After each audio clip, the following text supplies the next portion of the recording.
And Eric has arrived. Hi. Hi, Eric. Hi. Kelly Sheen. Hi, Kelly. Hi, Frost. Nice to meet you. I have a talk on this. I guess we can let it up. Yeah.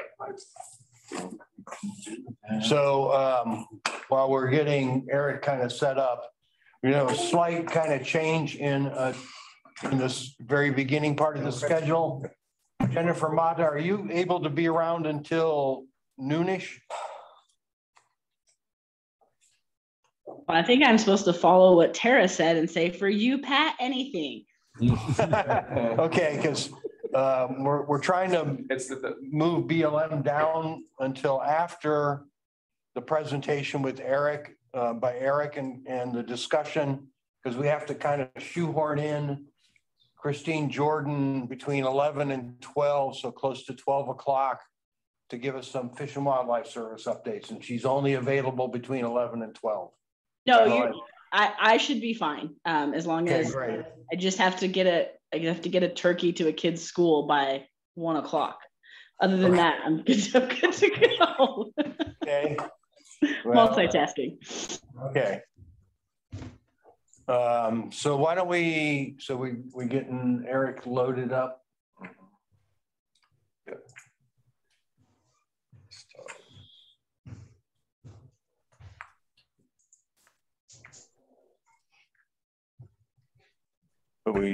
Eric went to the restroom. Okay.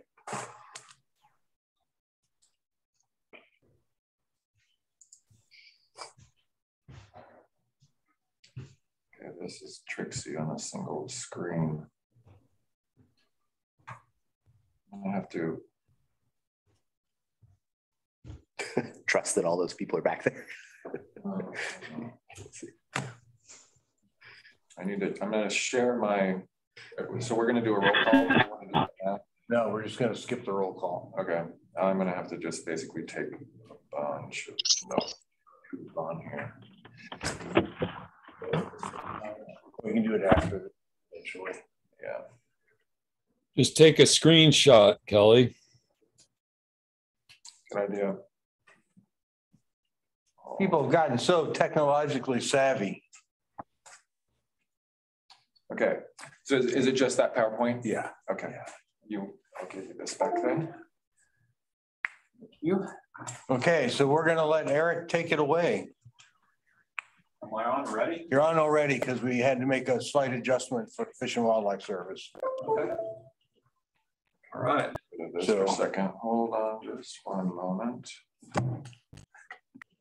Do you have a, what happened? Forwarder? Don't clickering mine along, or so I just to tell you to hit the. You can just tell me which button forward. Yeah, there's some animations. I'll keep you busy. Hold on. I'll share. So while he's doing that, why don't you just introduce yourself and kind of to everybody on the screen. Most of them are behind your PowerPoint. Yeah, it's that era still of talking to people remotely and in the room, but I'm glad to be here today. The people here, Eric, okay? Yes. Yes. Well, yeah, my name is Eric Knapp. I'm a research ecologist with the Forest Service, and I'm based in Reading. I work for the I forgot one thing. So one thing we're going to do is Eric is going to do his presentation. We'll hold questions. Because otherwise, my experience is we never get to the end of the presentation. Yeah. And at the end, I'm happy to answer any questions, go back to any of the points made. Yeah, I've been with the Forest Service for about 18 years now, and I work in the kind of intersection of forest ecology and silviculture.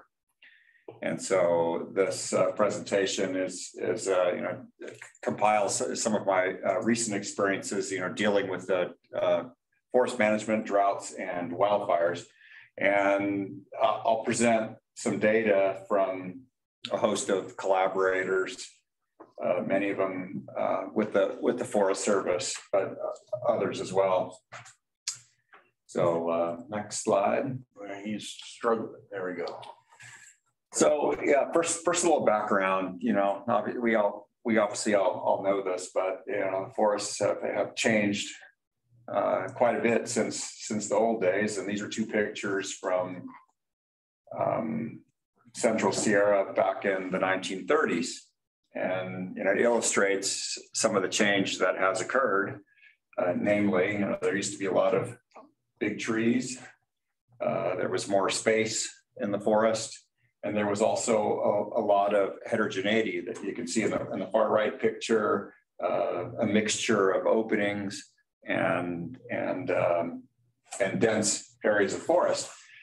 And so it's like when the early foresters came to and saw this type of structure in our forests, you know, the idea was, oh, we kind of lost it for a second. There we go. That, well, if we just kept fire out of the system, we could grow a lot more trees. And so that became, you know, part of the impetus for fire exclusion. And obviously we were successful. We grew a lot more trees. And so they were entirely correct. But, you know, and I'll talk more about the consequences of growing a lot more trees. Next slide.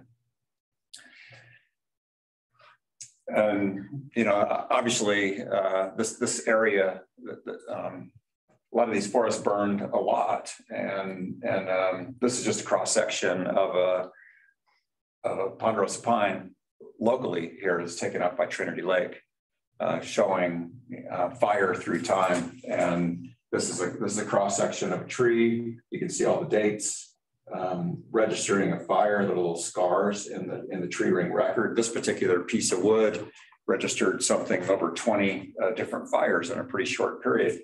And the illustration on the figure shows what we call a fire history, where each of the horizontal lines is one of these cross sections of a stone. And each of the vertical checks is a fire registered by that stone. And so if you compile those over a number of different samples, you get what's called a fire history. And next, oops. So what we can see is some shifts in the fire regime. And we had really frequent fire about every 3 years. You know, this is west of Trinity Lake, up by, you probably know this area, Telephone Ridge is where we collected these samples. Very frequent fire. About 1850, 1855, things changed. And we went to about every 12-year interval. And then at this particular site, the last fire was in 1897. So, you know, it's a major fundamental change in the fire regime. And the next one. And so what I'm going to do is I superimpose here an estimate of the indigenous population size. And to me, this signal right here has a really strong indigenous component to it, because you see about 1850, obviously what happened, you know, gold rush, native depopulation. You'll have to hit the next one. Obviously even by the early mission period, the populations had already gone down, but then it really plummeted after the gold rush. And so there's a real, you know, you never can prove these things, but there's a strong signal, and we see that in fire history studies throughout California. There's oftentimes a change around 1850. So next. So yeah, gold discovered, and then fire suppression, the policies really kicked in around 1910. So you see there's a change that occurred well before fire suppression. And I guess the point I want to make is that the fire regime had already been altered by the time we started fire suppression. Oftentimes the ills of forests today we think about, it's like, well, we started suppressing fire. Well, it's more than that. You know, we also stopped using fire to, you know, deal with the biomass accumulation that these forests can undergo. So next. Yeah, so obviously, you know, the historical fire was lightning, and in many places a pretty strong, you know, indigenous burning signal, and it aided travel, hunting, improved the qualities of culturally important plant species. Next, and a lot of our forest ecosystems are pretty dependent on fire. So next, and if you don't have fire, the forest changes. And we had an opportunity to look at this change in some plots that we have down on the Stanislaus National Forest. This is a series of plots that were put in by an early forester who is pretty well known, Duncan Dunning. He was incredibly meticulous and created these stem maps for us that when I came to Reading, I discovered in an old data drawer and decided to find these plots and see what changed. And so here, this is an illustration showing, you know, what the forest looked like. This is basically a stem map in 1929, old growth condition prior to logging. And then after the stands were mapped in fine detail, they were logged using the methods at the time, which oftentimes was kind of an overstory removal, taking out the big trees, leaving the smaller trees to come up and replace the stand. And then this is what it looks like today. And you can see that, you know, the historical forest was just a mixture of structures, different age classes in groups of trees, widely spaced trees, gaps. This is 1 acre of that map on the right. And so the same acre is on the lower panel, 2.5 times more trees. But one thing's really striking too is that the gaps in the forest have essentially disappeared. So all of the growing space is filled up with trees. And that's pretty much, you know, it's happened everywhere in our forest. This is not new. In fact, a lot of areas, they show even greater densification than we do. You know, this forest, 127 trees per acre, is actually pretty dense for a historical forest. There's a lot of other reconstructions that show lower density than that, but this is a really, really productive site on, you know, fairly flat ground.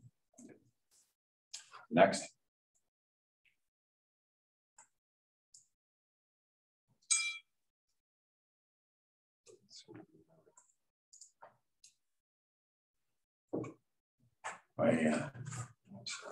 So well, that particular site, it had, you know, it burned about every 6 years historically. And in that site, the last fire was in 1889. So it's pretty similar to what we see in the Trinity area.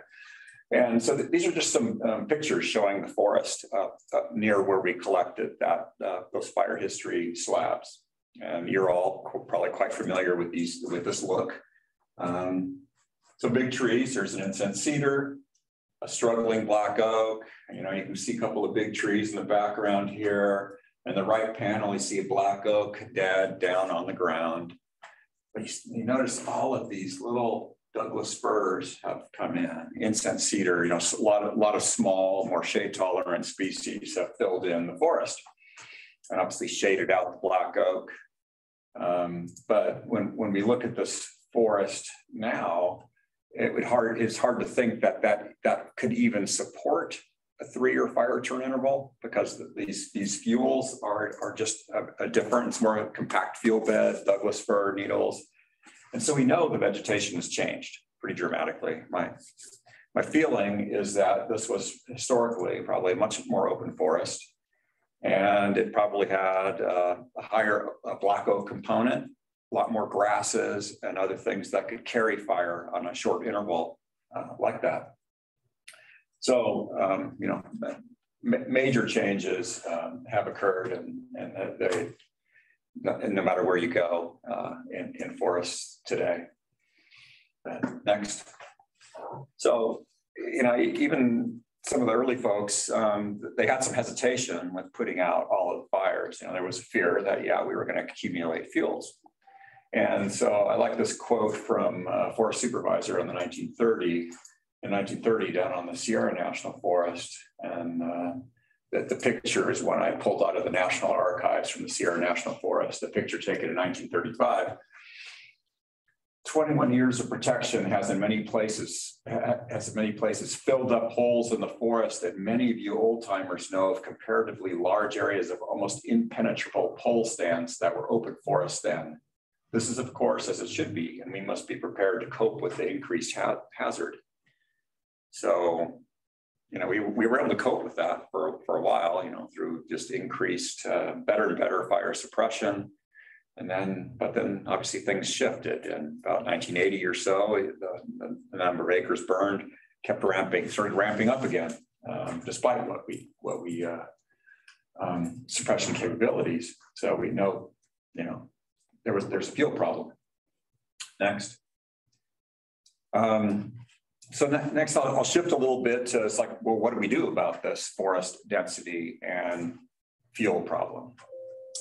And when I came to the agency, you know, one of the things I like to do is find the points of contention in forest management, and in a lot of circles, and then design studies to address some of the concerns.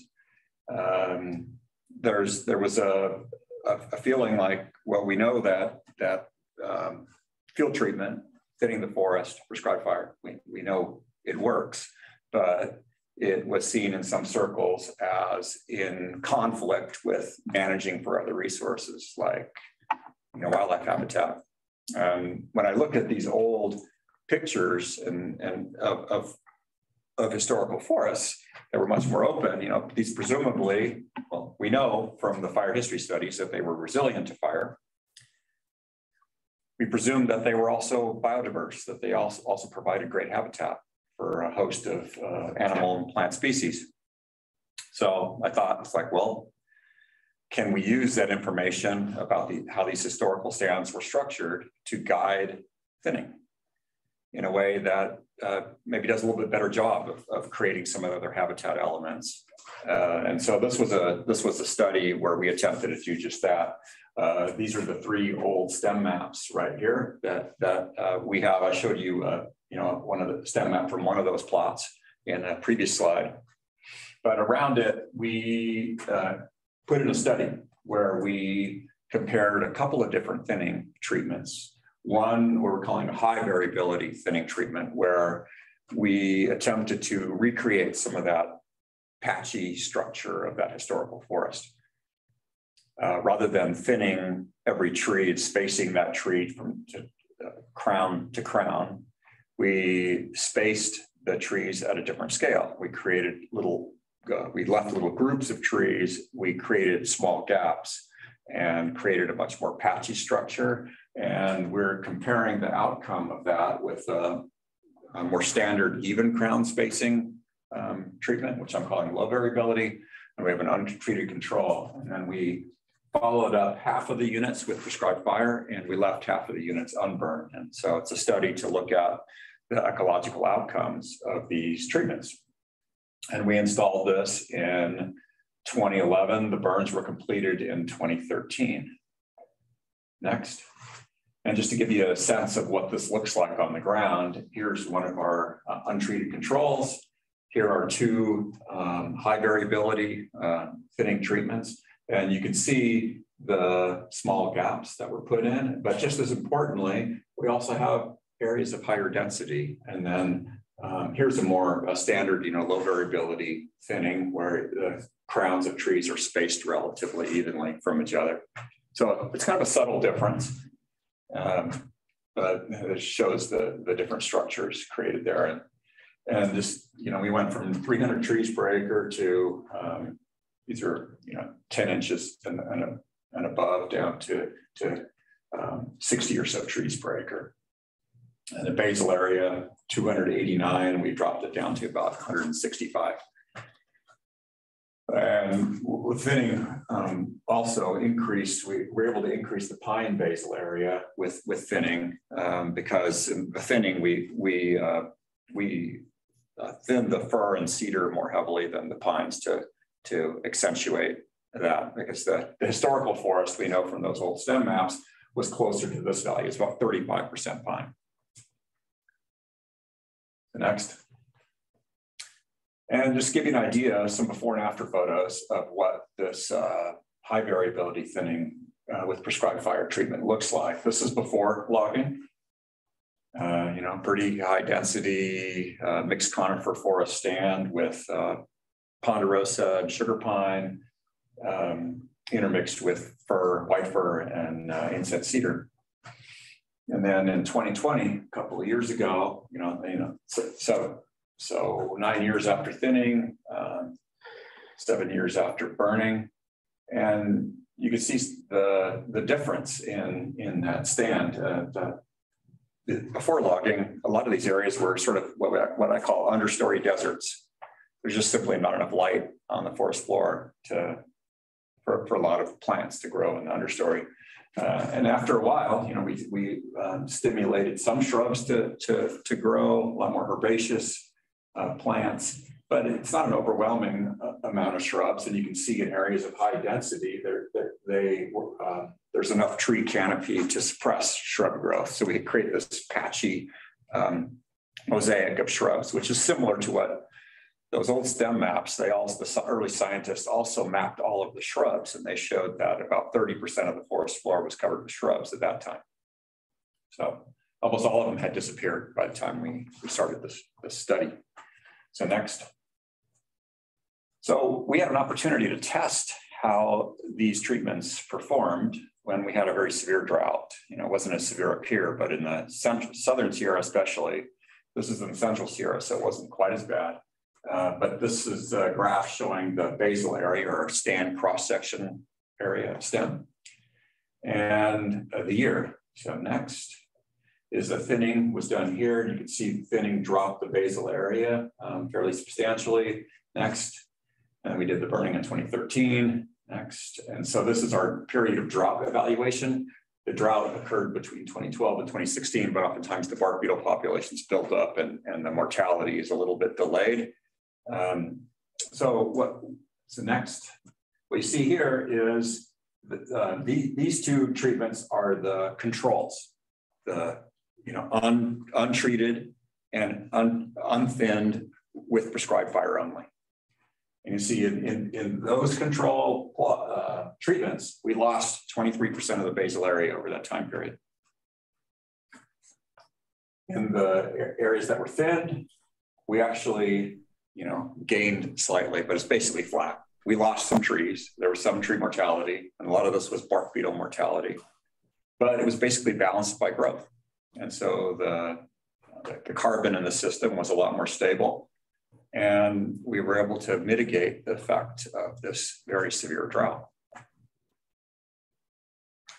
So next, but we put a fire only treatment in the study, partly for the reason we wanted to see how much of that variability we could generate with fire alone, and there's also stakeholders that frequently ask us, like, why can't we thin the forest with prescribed fire alone?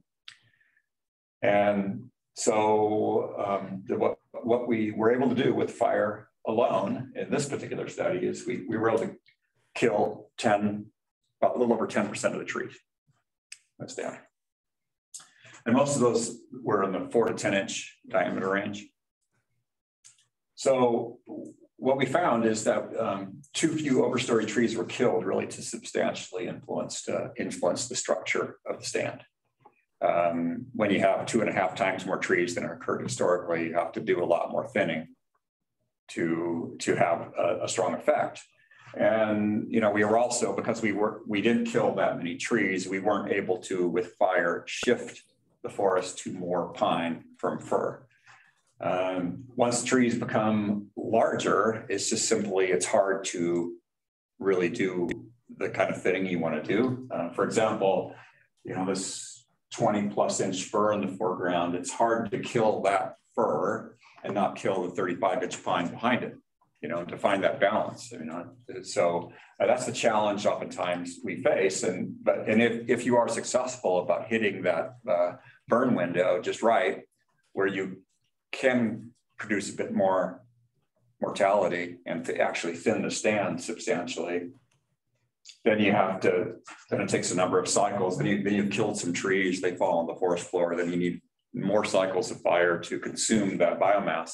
So it's a long process, and I'm not saying it can't be done, because the National Park Service, that's their treatment in Yosemite and Sequoia, and they have seen areas where they have successfully done this, but it takes many cycles of prescribed fire oftentimes, and they tend to burn a little hotter at times to do that thinning. So, but we were able to consume 72% of the surface fuel, which obviously is a huge benefit. These are very fuel loaded systems, and you can see all the fuel on the ground here. So next, and I just thought I'd throw this one in here too. It's just, I see these arguments made oftentimes about, well, doesn't thinning actually make the fire hazard problem even worse, because you are opening up the stand, drying out the fuels more. There's more wind at the surface. And so we decided to test one of these aspects, at least the fuel moisture aspect, just by doing, a low budget little experiment where we just dropped fuels of various sizes. There's a 10-hour fuel stick, and a 10-hour fuel is 1/4 to a 1-inch diameter. 1,000-hour fuel are 3 to 8 inches in diameter, and then a bigger fuel, what we call a 10,000-hour fuel, which means it takes that long for the moisture to equilibrate with the atmosphere. We dropped these fuels out into the woods in areas, this is up on the Klamath National Forest, unthinned areas, and we also put them in thinned treatments that had been followed with prescribed fire. And we stuck them out in the snow. And then in the subsequent year, we followed the moisture over time in these two very different stand structures. So next. And then, we went out every 2 weeks and we weighed them. And next. And this is what I found for a few of different fuel sizes. For 10-hour fuels, essentially, they, you see periods of pulses of higher fuel moisture in rainfall events, but the fuels very quickly dried out, and there was essentially no difference in the fine fuel moisture between a thinned stand and an unthinned stand. For the larger logs, there was initially the logs in the denser stand were a little bit moister. But then as you got to the main heart of the fire season, the moisture of those in those two stand structures, it came to approximately the same level. There was no significant difference here in the moisture.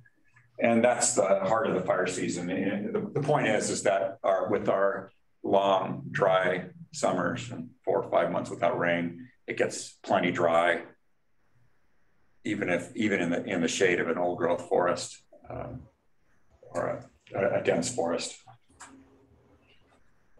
So we saw very little difference between thin and unthinned stands, and we didn't look at the wind speed aspect, and we know that to be the case. Is that in thinned areas you would expect to see a little more wind at the surface. That's a given.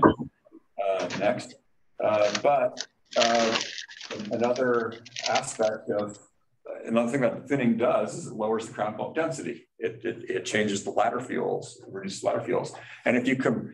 And fire is a function of all of those factors. And if you add all of those together, the net result next is generally a reduction in fire intensity.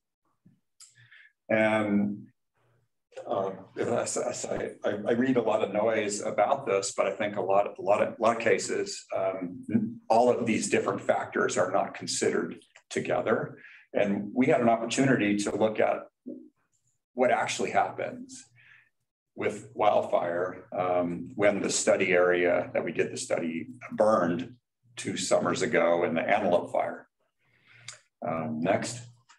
So this was part of a very large, one of our large silvicultural studies where called the Goose Nest Adaptive Management Area. It's up here on the eastern part of the Klamath National Forest, where we have a big tree thinning treatment, and that treatment was intended to it kept the largest trees in the stand, and it was an attempt to grow big trees fast.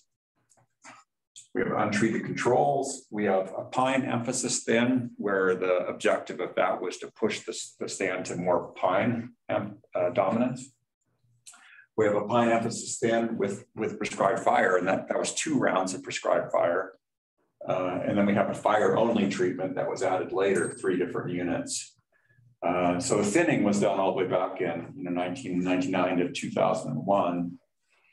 And each of these units is 100 acres in size and has a buffer around it. So I've been told it was this particular research project was in that year, and in those years was the largest timber sale in California. And we have 20 years of data, so it's an incredible resource. And this whole area then burned in the Antelope Fire. And so we went in starting fall before last, and we finished this summer and remeasured all of those plots to look at the effect of those forest management treatments on what the stands look like today. So next. I just give you an idea of what these forests likely look like historically. This is a picture from 1904 that I also found in the National Archives. And you can see, quite a bit of shrub cover on the forest floor, fairly widely spaced pine stand. But this is probably similar to what this area used to look like. Next. And at the time of the Antelope Fire, this is approximately what we had up there. I don't really have a lot of this predated my time from the Forest Service, so I had to pull pictures from different places. But untreated control, you can see the low crowns. A lot of these small trees have crowns all the way down to the ground. We had a big tree emphasis thin. This was actually taken after the Antelope Fire. I couldn't find a picture from before, a stand that happened to burn quite nicely. Pine emphasis thin. One thing you notice here is that, we emphasize pine, but look at what's coming in the understory without fire. 20 years without fire. It's like a carpet of white fir. Pine emphasis thin with prescribed fire, 2 rounds of prescribed fire, and prescribed fire only. So, the first prescribed fire killed some trees. You can see them on the ground now. And the second prescribed fire consumed some of that wood, but not all of it. So next. And so here's essentially the outcome. And we'll be publishing some papers on this, on the actual field data, but this is from satellite remote sensing, where this is the basal area mortality, unchanged from a satellite, means very little effect, is dark green. 0 to 25% basal area mortalities in light green, 25 to 75% in yellow, and 75 to 100%, or pretty much stand replacement, in red. And so we go from the untreated control, which the dominant outcome was on the other extreme, the pine emphasis thin with prescribed fire, the dominant outcome was unchanged. We had much less effect. But you can see there was some variation, because even in the untreated control, some of those controls burned right. And even where we did thinning and followed with prescribed fires, we had some areas where we had some effect. The thinning and fire only treatments were somewhere in the middle, where oftentimes what we found with thinning treatments is that we moved the fire out of the tree crowns, but it was still, because we have 100 years of accumulated fuel on the ground, it was still a hot enough fire with 20, 25 mile an hour winds burning at like 7% relative humidity, that it scorched a lot of the trees to the top. And so we still lost the stand. It wasn't a crown fire though. But there's a range of outcomes. There are some areas that performed pretty well. And this is a picture from one of our pine apps sustained with prescribed fire treatments that came out looking really well. So next. So I think that's one of the values of having these adjacent plots that treated in these different ways, is because then you can really see the effect of the management on the outcome, because this is fire burning under the same conditions on the same day. For example, here is an unthinned area, and here's the boundary between with our pine emphasis system with prescribed fire. And you can see when fire came into the stand, what change the fire behavior had. You can see how the char height of the trees just declines as you go into the stand. So a pretty stark difference. Next. And so I'm just going to finish up by just showing, just give you an idea of the range of outcomes in the untreated control, and in these different. I'll go through all the different treatments, and I could say that now, after having collected the data on the ground, the field data essentially show the same thing that the pictures do. If you have me come talk again, I'll have some actual numbers for you. But oftentimes it was a crown fire. When the wind was howling, this stand density did not hold up. But there were certain areas where if the fire burned at night, we still had nice effects. And I think that can be confusing sometimes, because you see this whole range of effects sometimes, that it really depends on the particular conditions. And under worst case scenario conditions, we have big, long crown runs in this type of a stand structure. Next. Thin only, as I indicated before, many of the overstory trees were heavily damaged by crown scorch. And oftentimes what happened is this, without prescribed fire, this regeneration layer, you can see all these little sticks right there in the foreground. Those are all white firs. They torched out. It's kind of like a shrub layer. And it produced quite a bit of heat that added to the intensity of fire in this area. But so oftentimes, we've seen this from several studies, and it's been repeatedly shown in the literature too, that thinning under these kind of intense fire situations is oftentimes not enough. That you have to treat both the crown fuels and you have to treat the surface fuels for best tree survival under the worst fire weather conditions. So the range of effects, we had some areas that came out looking quite nice with it, and it's just a nice understory burn. But those were probably burned at night, or they burned in a flanking fire after the main, wind-driven fire runs. Next, prescribed fire only. This is kind of an interesting treatment, where in one of the units looks really good. A couple of the units did not come out so good, and it was a puzzler to me. I expected when the surface fuels were reduced substantially, that it would actually perform better. But one of the things, so we're still trying to unravel this. I think 2 of these units got hit under the worst possible conditions, and when we start evaluating this and putting the weather at the time of burning into our statistical models, we'll be able to pull that out better. But one thing you can see is that, see all these little, where the down logs were that were consumed, you can see all the lines on the forest floor. The prescribed fires created some fuel, because they, in the thinning that I talked about before, that hadn't all been consumed by 2 rounds of prescribed fire, or the next prescribed fire didn't. And so that then was consumed by the wildfire. And so there still might have been too much fuel in the system, led to a lot of intensity. Also, with the prescribed fire alone didn't thin the stand very much. So the stand might still have been too dense for this kind of fire weather. The next. So thinning with two prescribed fires, low overall tree mortality, but even this treatment was not enough under the very worst conditions. This particular unit was hit probably under the worst of the worst conditions for that particular fire. And we see that in that area, some of the, there were quite a few shrubs that came in with, because prescribed fire will stimulate the shrubs to grow, especially when you open up the canopy. And we found that in a lot of areas that those shrubs actually seem to suppress fire behavior. That the fire would get into these shrubs and essentially stop. A lot of this was snow brush. This velutinus, but under strong winds, the shrubs also became involved and produced some amount of heat. But the dominant effect was pretty nice outcome.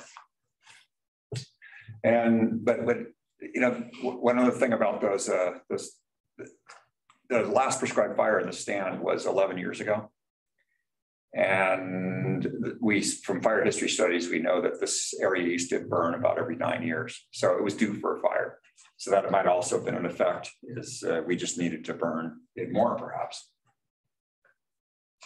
So just kind of wrapping things up,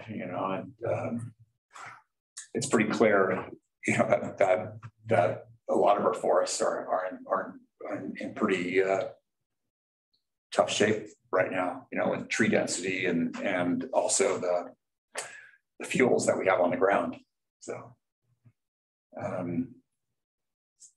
and a lot of that is, when the mortality episodes we've been having with droughts and the ramp up in fire behavior is often in the media, it's attributed to climate change.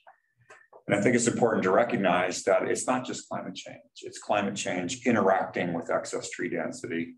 It's climate change interacting with the excess fuels we have on the ground to create the condition, the situation we have today. So, this excess tree density and the accumulated fuels have just made our forests really vulnerable to climate change. And so if we think about it just from a climate change angle, it can seem like, well, what can we do here locally to change the outcome? But, just knowing those interactions leads you to a different outcome. It's just like, yeah, you can actually mitigate the effect of a warming climate. And we showed that on the Stanislaus National Forest. It's even in this century drought, this worst drought in multiple centuries, we were able to really slow down the bark beetle mortality if the stand had been thinned to a density similar to what that stand looked like historically. And and same with the outcome from the our plots up there on the Klamath National Forest. So, and there's a real value to these side-by-side treated and untreated areas, because, in the thinned forest, like both those thin and unthinned plots were probably getting hit by bark beetles. It's just the ones that the trees in the unthinned areas were more likely to die. And same thing in the fire areas, they were being hit by the same kind of fire behavior. And so by having these side-by-side replicated studies, we're able to really tease that out and look at the effects of forest management on these factors. So with that, there's just a lot of people that made this work happen, and I want to give a little shout out to them. And I was to have a conversation, and happy to take questions. Okay, so let's open it up to questions. We'll have to wait till we get the PowerPoint off the screen to see if anybody's raising their hand. How about in the room here? Any thoughts, questions? Yeah, you can yeah, there we go. Am I on the floor? Okay, great. Good morning, Eric. My name's Randy Paris, and I really appreciated your presentation. I'm wondering if the Klamath Mountains are kind of finally experiencing a similar drought that the Sierras did a few years back, you know, because the mortality is extremely extensive this year. And it's been ramping up, but it feels like it's hit a new level. And I'm wondering if you're seeing kind of in your studies, the type of tree dying and the different disturbances, because it seems like with the drought, we're seeing a lot of the biggest trees in the stand die, the very trees that you think of being fairly resilient to the fire. So I'm wondering if that's something you've looked at a little bit. Yeah, I mean, there's a couple questions in there to answer. I mean, I'm seeing the same thing you are, Randy. Like driving over here from Reading, you see the pines and the Douglas fir going out, and so we know that bark beetles are in the system. I see also a lot of mortality around Shasta Lake, especially those low elevation areas that got getting hit by the drought the hardest. So, you know, I don't think it's yet at the level that we had down in the Southern Sierra. In the Southern Sierra, they lost, you know, 80–90% of the pines in certain areas. I mean, it was bad. But if we have another drought year this year, you know, it's entirely possible. I think we have bark beetles in the system. They're going to react to a drought, and if we have another dry year, you know, I'm worried for what we're going to see.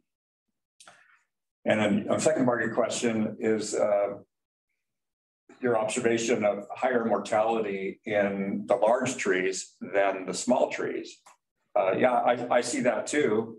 Bark beetles tend to preferentially go after the big trees, for one. And so that's the difference between thinning with fire and thinning with bark beetles. Oftentimes, thinning with bark beetles, you end up with just the small trees, and your big trees you're trying to save get killed. And then sometimes people have observed that the larger pines sometimes suffer more with fire, and some of that might be due to, you've all seen the pile of bark chips that builds up around some of the big ponderosa pines after 100 years without fire. Well, that never used to be the case. That's kind of a unique fuel situation for those trees. And so when that is consumed, that can girdle the trees and lead to bad outcomes. But yeah, that's just the unfortunate reality. And generally with prescribed fire, and you saw that with the results I presented in the talk, is that we generally still killed the small trees with prescribed fire. It was more like the 4 to 10 inch trees. We didn't kill many big trees. Great. Thank you, Randy. Great. Thank you. Other comments, questions, thoughts? Just Keith. Eric, I just, based on your presentation, I think you've demonstrated that a combination of treatments is more of a solution than a one size fits all. And then I would also say that when it comes, even if resiliency is your goal, there's still an opportunity in there to utilize some of that material, that excess material. It doesn't always just have to be under 10-inch biomass. I mean, there's a lot of opportunity there. If you're trying to open up the canopy, there's some larger material in there. And if there's, you know, some ground treatments that have to take place, there's opportunity there too. So I just think we should look at both of those and keep our options open to all those treatments. Yeah, what I want to point out with that variable density thinning study we did down there on the Stanislaus is that was a timber sale. That was not a subsidized sale. There was enough volume removed to, you know, even though we weren't marking with volume in mind, we were marking to try to create a structure. The end result is that after 100 years of excluding fire, there was so much biomass in the stand, and there were a lot of ingrowth firs that are 20 to 28 inches in diameter that we cored and that were only 80 years old, and that's had come in with fire exclusion. And so yeah, is when we punched a little quarter acre gaps in the forest. In some of those gaps, there was some, intermediate to larger trees were taken out. And but the same thing is when we try to space trees from each other, the residual stands tend to be kind of clumpy too. So oftentimes you have your larger trees are growing close to each other, and so in that case, when you try to space trees, sometimes a larger tree might be removed as well. But even though we didn't cut many 30+ inch trees, we cut some, but it was enough volume to pay for itself.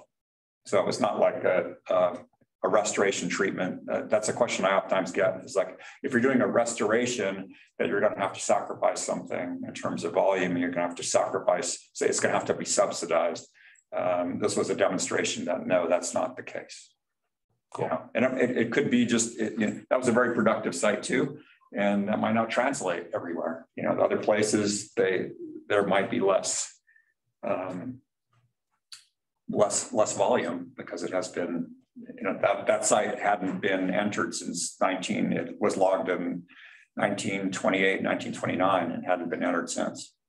I would ask too, if we were counting on prescribed fire to be necessary in most forest settings, with our resistance to burning up cabins and people's livelihoods, is it realistic to expect that we can treat as many acres as maybe were treated naturally in the past on a 7-year cycle?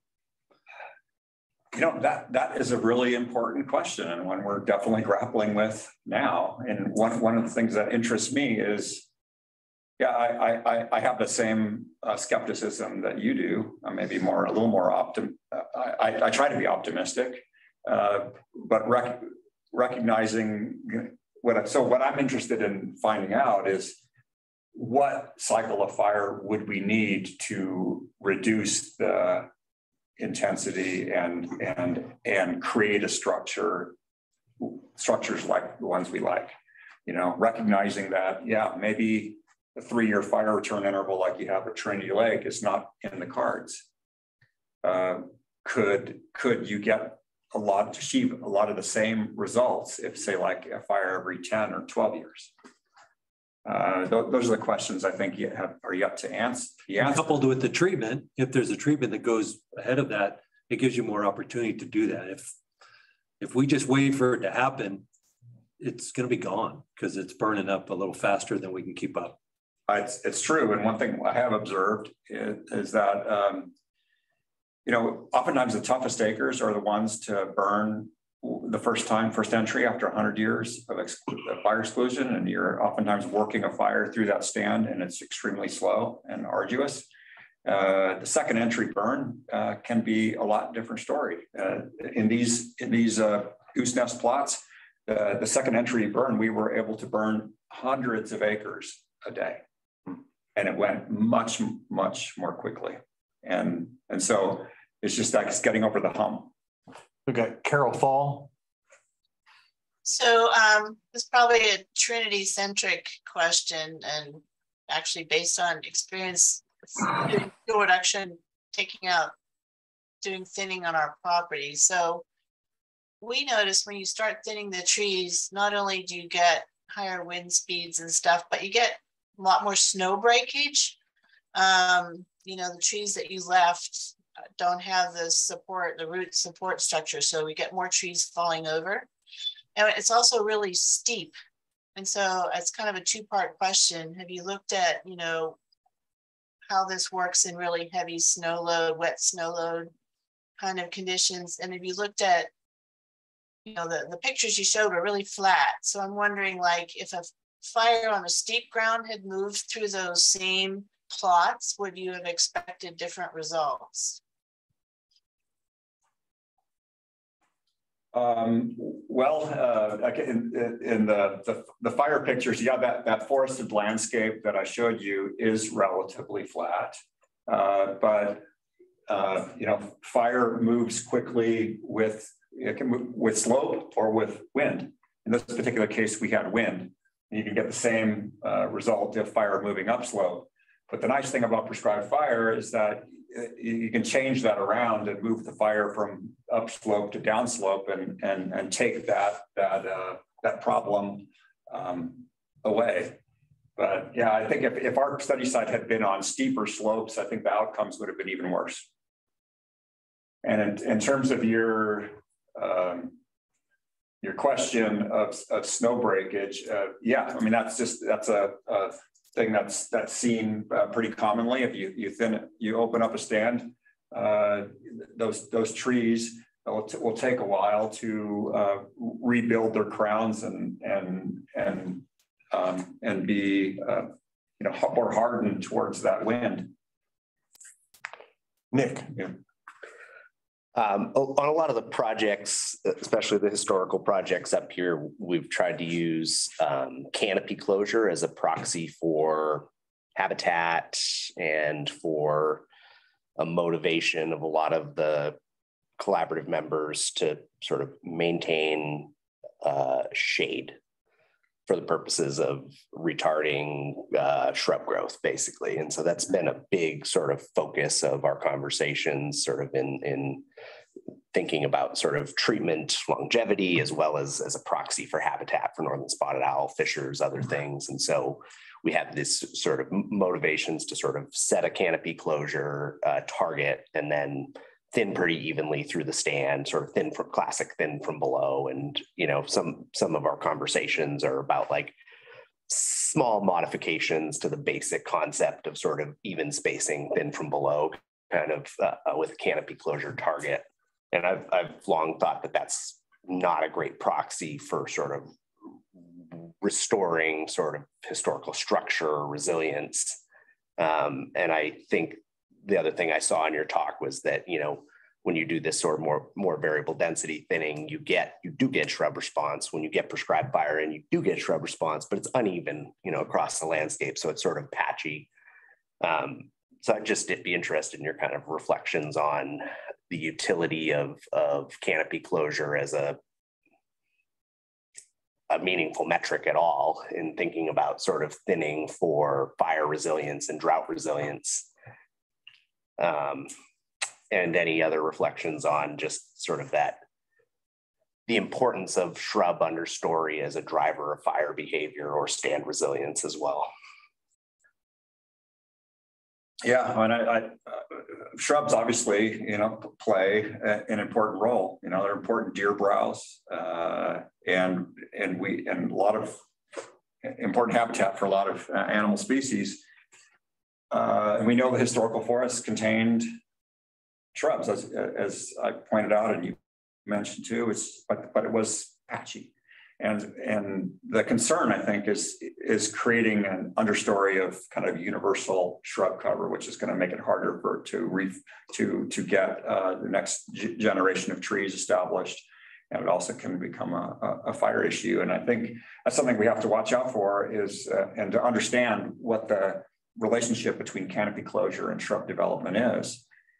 Because if you open a forest up too much and then you have just a sea of shrubs after you do a prescribed burn, then that's also not a great situation. And that's one reason I'm kind of liking what I'm seeing from this variable thinning treatment, because we're seeing the areas where we left patches where we left more canopy intact. There's very little shrub development, even though the shrubs did germinate, they just died in the shade. And so I know there's a relationship there. A lot of these shrub species are not very sensitive to shade. So yeah, that's an interest of mine. I don't know if that's been totally worked out of what that threshold is that we're looking for, but I like the looks of the more heterogeneous stand and how the shrubs are developing in there. Did you guys look at canopy closure in the sort of variable density stands, even though that wasn't a major sort of metric or target? You were trying to reconstruct sort of that historical stand density. What was the sort of starting, net sort of canopy closure and after? Of course, any one place you stand, you don't get the sort of average measurement. Yeah. But do you know what it was? We did take canopy closure measurements. We have a grid over that entire area, and we took these hemispherical with a hemispherical lens or fisheye lens, took canopy shots and analyzed that. I can tell you the canopy cover, which is different than closure, it's more of like a straight overhead, was in the neighborhood. It was between, before thinning, it was between 55 and 60%. And after thinning, it was between 35 and 40%. And that's composite across the stand. Yes. Basically. So not in any one place, but stand-wide. Yeah. And the nice thing is I have a paper where I showed the distribution of canopy cover and closure and how the variable stand produced a greater mix of had some very open areas, and which would be great for pine regeneration, and it had some much more closed areas. Whereas the stand that was thinned evenly had pretty much an even canopy closure, but the same canopy closure across the stand. So yeah, we are looking at those relationships. I have data from a couple of years ago, the understory response, and I have the closure data. I just haven't put the two together and analyzed it yet, but we'll have papers coming out about that. Thanks. I mean, just more of a comment to Nick, but I think we use canopy closure so commonly here because we're mostly communicating with and amongst people who are not forestry professionals, and those other metrics are seem so much more analytical and harder for people to understand. People can look up and understand canopy closure or canopy cover. Well, a lot of more simply. They use them interchangeably, but they are actually different because canopy closure is a kind of a cone of light. You know, yeah. It gives you an idea of the shading of a spot, you know, based on various different sun angles, whereas canopy cover is more straight overhead, and canopy closure is oftentimes used by wildlife audiences as a target. But you know, I think that when some people we did an estimate of what the canopy cover was in our historical stands, and we also think that we estimated it was 36% in those historical old growth stands on a very productive site. And so that's a value that's quite low, you know, in some, it would be kind of pretty low in some people's eyes, you know, and I know a lot of our forest thinning, there's a target of, you know, we want 45% canopy cover.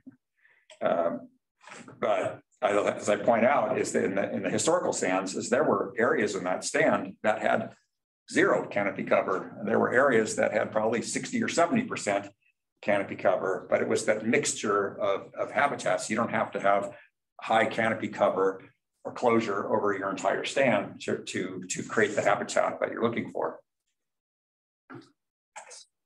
James. So I wanted to go back, if you don't mind. So Keith was talking about treatments as opposed to burning or something. Is that what you were getting at? No, I'm saying in combination with. Okay. Well, I kind of came in late, so I'm not going to. That's okay. No, that's fine. That's fine. Anybody else? Anybody on screen zooming in have any questions, comments? Do we see everybody? Yeah. Well, talking about non-professional, I have a question. You know, every place we go, like around the lake, they say that, well, this was oak woodland before the conifers came, you know, and places, the southern Trinity, and every place is oak woodland. And some places are so remote, they can't really be feasibly logged because they can't justify the trucking of it or whatnot. But is returning some areas to oak woodland, is that a possibility? Is it doable? I mean, how would you keep the conifers out? Historically, it's probably fire kept the conifers out. Yeah, and because the oak is more resistant to fire and drought. Yeah, I mean, that's one thing they found in the Southern Sierra is some of these areas where you lost 80% of the pine, what survived was the black oak. Yeah. And I really feel like the oaks have an underappreciated role to play in our forests because they also break up the crown fuels. You don't really see the hardwoods, like, you know, the deciduous hardwoods crowning, having crown fire behavior. And so it's another way of breaking up crown continuity of having an oak component to your forest. Also, it's a great tree for wildlife, acorns. And I think the lower elevations in the Weaverville Basin certainly they're returning to oak.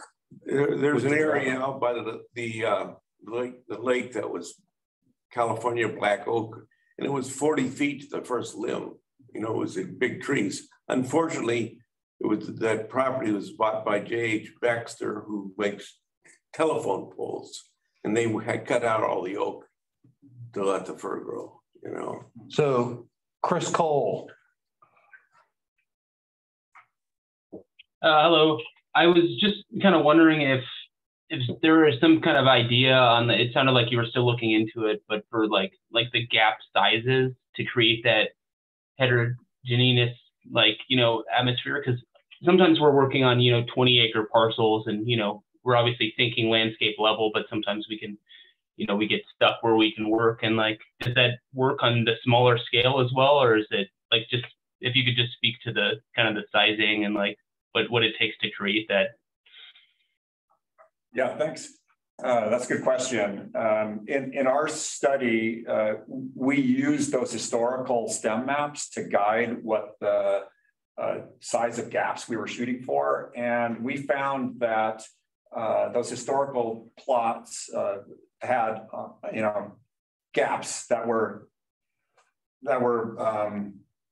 probably a tenth to a quarter acre in size, up to a half acre in size. But there were a lot of them. So there were small gaps. And in the forestry literature, sometimes, you know, I get the comment that, well, those gaps aren't big enough to maximize, you know, growth of trees in the center. And that may very well be the case. But I think those, if you have, you know, a bunch of little small gaps, it may break up the fuel continuity in your stand better. So it's something that we decided to use the historical stem maps as a guide in this first round. Okay, Randy. I kind of was interested in going back to the oak question. I know I think of the opportunity to thin around oaks. You're not just preserving that sort of diversity within the stand of those shade intolerant species, but that, you know, opening is good for how fire could behave in the stand when it interacts with it. And it seems like, did you have a good oak component in some of the restoration treatments you were doing in the stem maps where you were reconstructing stand conditions? And did the gap size change when you had oaks in the stand? Like, does that need to be more open than, say, the pine restoration piece? Is that making sense? My curiosity between the different stands or the different species within the stand and maybe the overall structure around them in the restoration treatments. Yeah, well, thanks, Randy. We did have some black oak at that stand. I mean, that particular site it averages just under 6,000 feet in elevation. So it's a kind of upper end of the black oak zone. But you know, there's evidence of tribal use of that landscape as well. We have bedrock mortars nearby, and I think that black oak was a bigger component of that stand. The black oaks weren't consistently mapped, I think, by the early foresters because they just didn't care much about oaks at that time.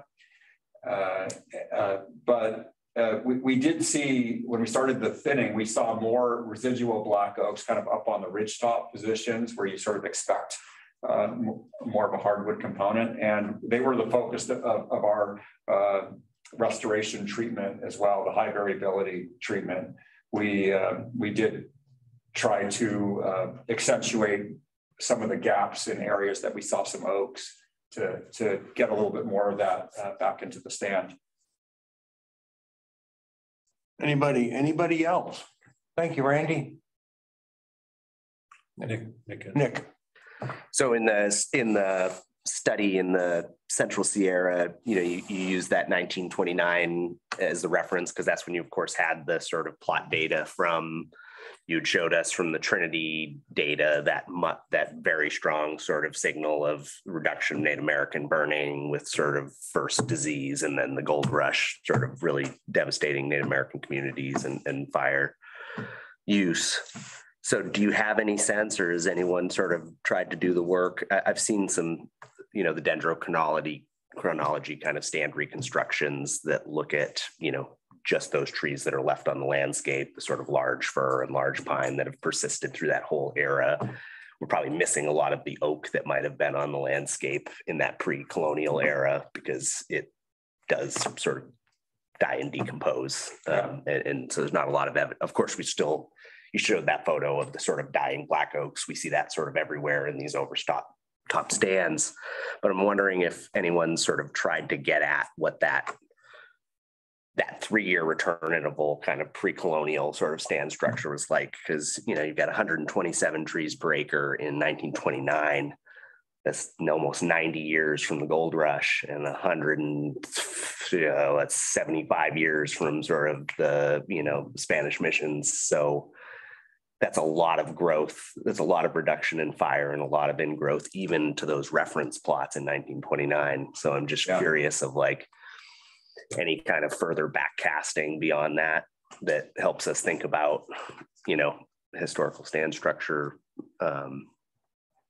We can infer some things, I guess, but gosh, it must have been really open. I just can't. for that site, it's true. So, that even by 1929, that was probably pretty altered. And we see that in the pictures, lots of ingrowth of fir. But when we looked at just the larger trees in the stand, we tried to eliminate some of that ingrowth by just looking at trees that we thought may have predated 1850.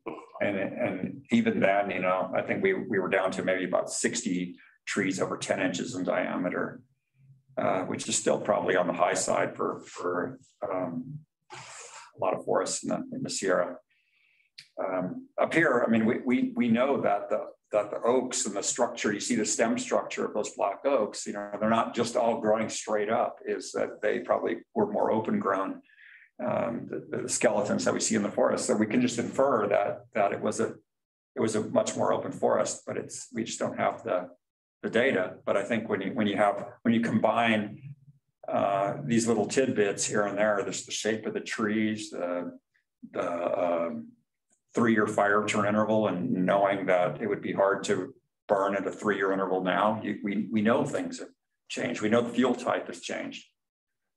So a lot of it it can't be proven, but there's a lot of points of evidence pointing to a much more open forest. But there were still big conifers out there too, and there's in the area we did our fire history study. There's a lot of big pines out there too, and big Douglas firs. Okay, see a hand up, Bronson Dillard or Dillard Bronson. Hello. I'd like to ask a question about, I need some clarification on something from the presentation when you were speaking about why we can't return our forests to their previous state with just fire components. You'd said that you'd only managed with fire to treat, was it 10% or trees up to 10 dBH? Is that clear? Well, yeah, I just gave one example from our study. We were able to, with prescribed fire alone, we killed 10% of the trees in the stand. This is in a stand that had 2.5 times more trees than it did historically. And I made the point that killing just 10% of those trees doesn't restore the forest structure. And most of those trees that we killed were 4 to 10 inches in diameter, where that's the smallest size class that we measured. So it's pretty clear. I mean, and this is typical of a lot of results from prescribed fire studies where people have attempted to use prescribed fire alone, is that it's not a one-time deal. You can't, it's hard to do with one prescribed fire. And sometimes you're going to have to burn hotter than we did in order to kill more of the larger size class material. It's not like it can't be done, but it's more challenging. And also just bringing fire back, it was a real eye opener to me how long it took the fire crews to bring fire through a stand like that. You know, without thinning. You know, there was a concern that we were going to get torching and get crown involvement. It didn't really happen to the extent that was expected, but it still is just a very slow process bringing fire through that stand. Right. So can be done. It's just more challenging. Ellen. Yeah, just on that note, I'm just curious what you kind of briefly mentioned. The national parks are doing this. They're just having to burn hotter and it takes longer. And I don't know if you can speak a little bit just in general terms to what kind of timeframes are we talking about, and like what kind of, you know, are they sending like a mosaic of stand replacing fire through to get that mortality, or what do you know of what that looks like? No, I spent some time before I came to the Forest Service. I was actually in Sequoia National Park, so I spent some time in the prescribed fire programs down there, and yeah, they just tend to burn. They start burning a little earlier in the fall sometimes. You know, maybe when it's a little bit drier, and they even do some prescribed burns in the summer. And it's completely possible to do burning in the summer in a lot of years, but they have a better oftentimes a better possibility of doing that because some of the areas might be bounded by granite. There's less maybe risk of doing that in those areas.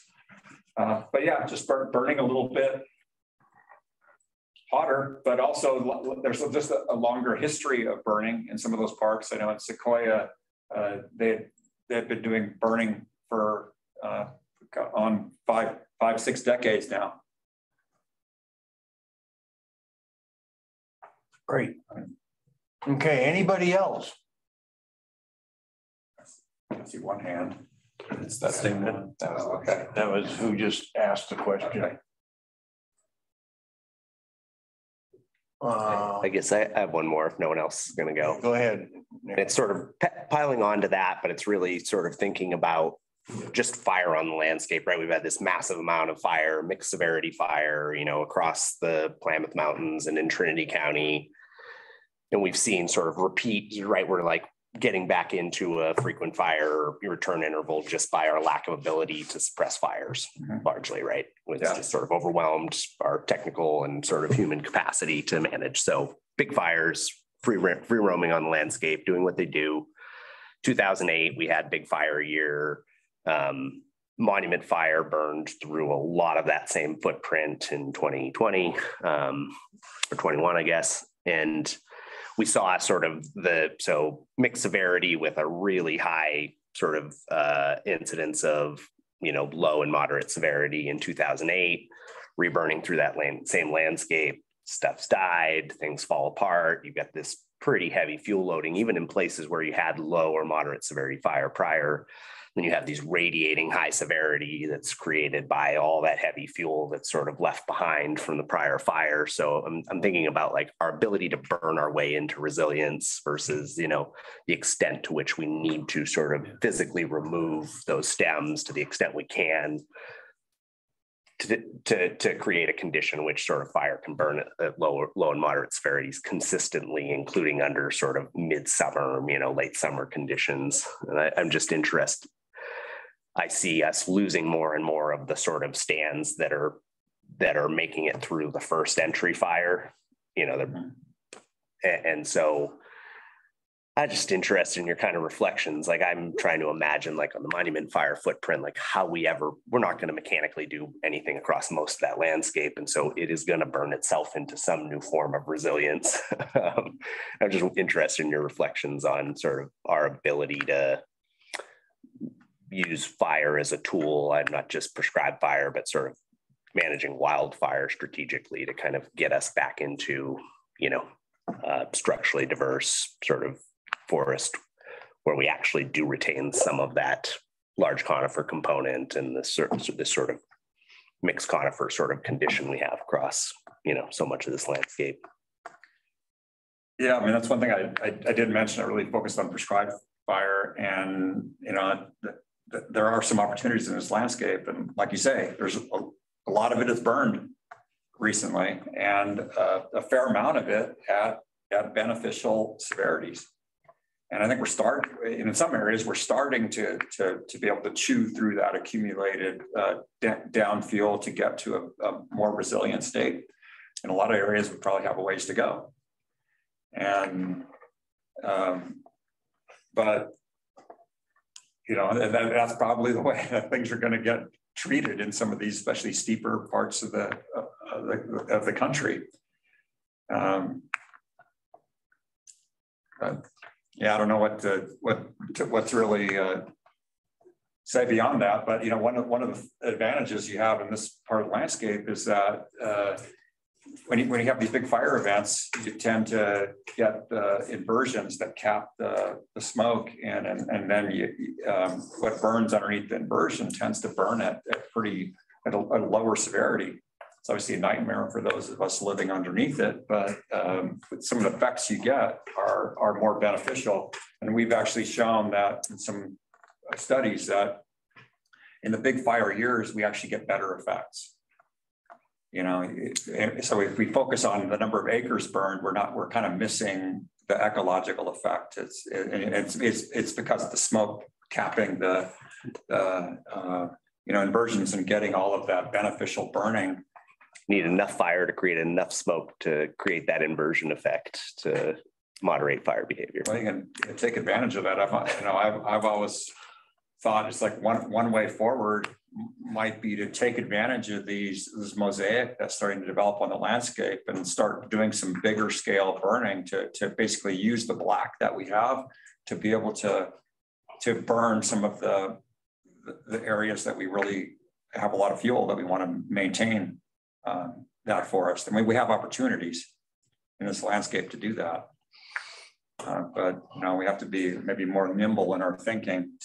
What size do you think that historic fires were? As far back as you can imagine. That's a really good. Casting gets you stuck in the bushes, so I know what that means. Yeah, well, one thing you notice on that fire history diagram is that when the fires were burning really frequently, yeah, much smaller. Right? They looked to be pretty small. It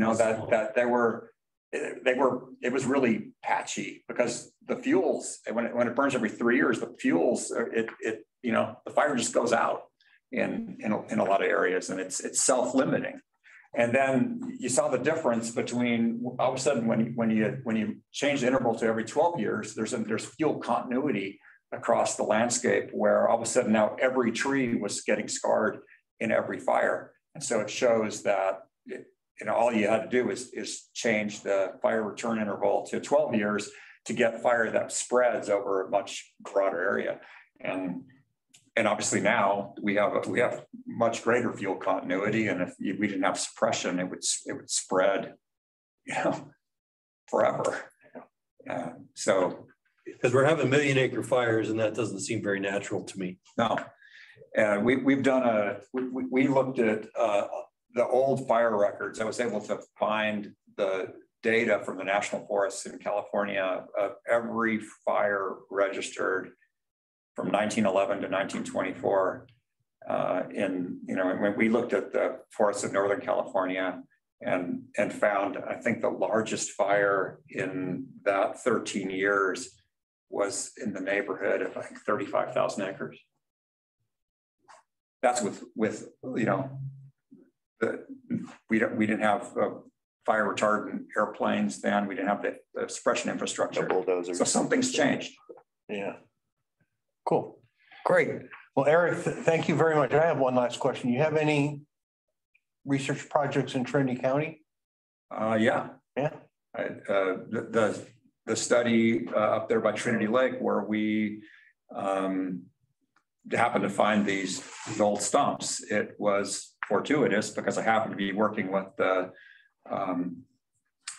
Shasta Trinity National Forest in the Lake Forest Plantation project, where we're monitoring prescribed burns that are being introduced into plantations, trying to figure out how to get fire into stands more quickly. Mm-hmm. And so we're burning plantations, and Randy Paris was involved in that work when she was with us. But we introduced fire into plantations that are range in age from like 22 to 35 years, trying to figure out the best way to bring fire back into these stands and get the effects we want to. So we're monitoring those. So far, the results look really encouraging, and we should have a paper out pretty soon on that. Cool. Maybe another time you can come and talk to us about that then. Yeah, I have a presentation about that. Okay. Well, again, thanks a lot. Thank you. Really appreciate it. Thanks for coming all the way up. Yeah, no problem. It's good to see all of you, and thanks. Hey, thanks. Thanks, Eric. Okay, so kind of going back to our agenda. So Jennifer, are you? Yeah, there's Jennifer. How about some BLM updates? We will see if my camera is going to hold out. I keep getting told I have low bandwidth. So I guess just a few updates. Wanted to let everybody know we signed the DNA for the Weaverville Community Protection Project. So that's 414 acres of roadside and property boundary treatments in the community forest. So that was signed. So hopefully we'll get that project underway here soon. And the only other update is our resource management plan. So we continue to work through alternative development. Our cooperating agencies saw draft alternatives development at the end of last month. And so we just continue to work forward on that. And I think that's it from BLM. Okay, any questions for Jennifer?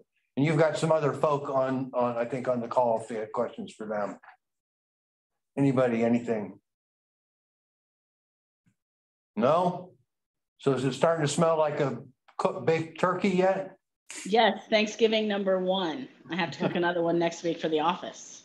Okay. Well, thank you, Jennifer. Thanks, everyone. Okay. So we monkeyed with our schedule so that we could have Fish and Wildlife Service have a little bit of time to give us an update, but we got a message that they aren't available. So we're ahead of schedule. U.S. Forest Service, the National Recreation Area, Trinity Lake Vistas Project. I believe Todd Hamilton is going to cover that, right, Todd? I believe so. Yeah, Sarah couldn't make it. She's got a sick kid, so you guys are stuck with me instead. Okay, well, go for it. Cool. Can I share something? It's not as great as Eric's by any means, but I think photos will help a little bit. Yes, you're free to do so. Share away. Let's see if I can actually do this. The big green button down there. Cool. I'm assuming it's showing now. Yes, it is. Cool. So Trinity Vista specifically will be the subject matter, but it's part of the overall. There were 6 total areas that we had treated. So we had North Shore, which is just south of, it's kind of off the map here, just south of Carville, we took care of. There's a spot kind of Lewiston Vista or near south end of Mary Lake, the Tanbark area, Osprey, but this is what we have left. So Trinity Vista is specifically the one that we have remaining. It was held up for a bunch of reasons. I won't go into details, but that has been resolved. And so we can now focus back our attention to this last remaining vista. So this is what it looks like now. So if I were to go to that site on the map, go to the deck and overlook, you can not really see the lake. You can kind of see the, is there a question? No, go ahead. Okay. How much lake? So that's kind of what it looks like now. The proposal is to essentially, from that point, do like a 90-degree angle of view. And essentially, we're estimating approximately 20 trees, less than 28 inches in diameter, and we'd go out approximately 300 feet into that unit. It's less than 2 acres total. We'd want to retain some of the hardwoods if we can. I was glad to hear some of that conversation earlier about hardwood retention, and it's kind of neat on the landscape. We're looking at, once those trees are felled, there was no removal included into this. So as much as we can, we take, the guts and feathers, so the tops, the branches, and as much material as we could, up to 10 inches, pile that to be burned, but leaving the boles as close to the forest floor as possible, and essentially not jackstraw to top one another.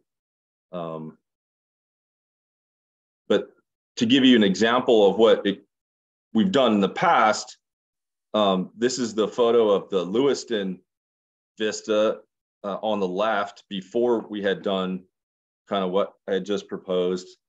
And then on the right is after it had been completed. So a couple of big trees are still in there. You can still see some of the hardwoods, but now you can a little bit better of a vista. And then this is the North Shore one that's just south of Carville there. Again, just illustrating before at the top, and then after we had done some of the tree removal at the bottom. So again, the hardwood you might be able to see here kind of is the same as that one.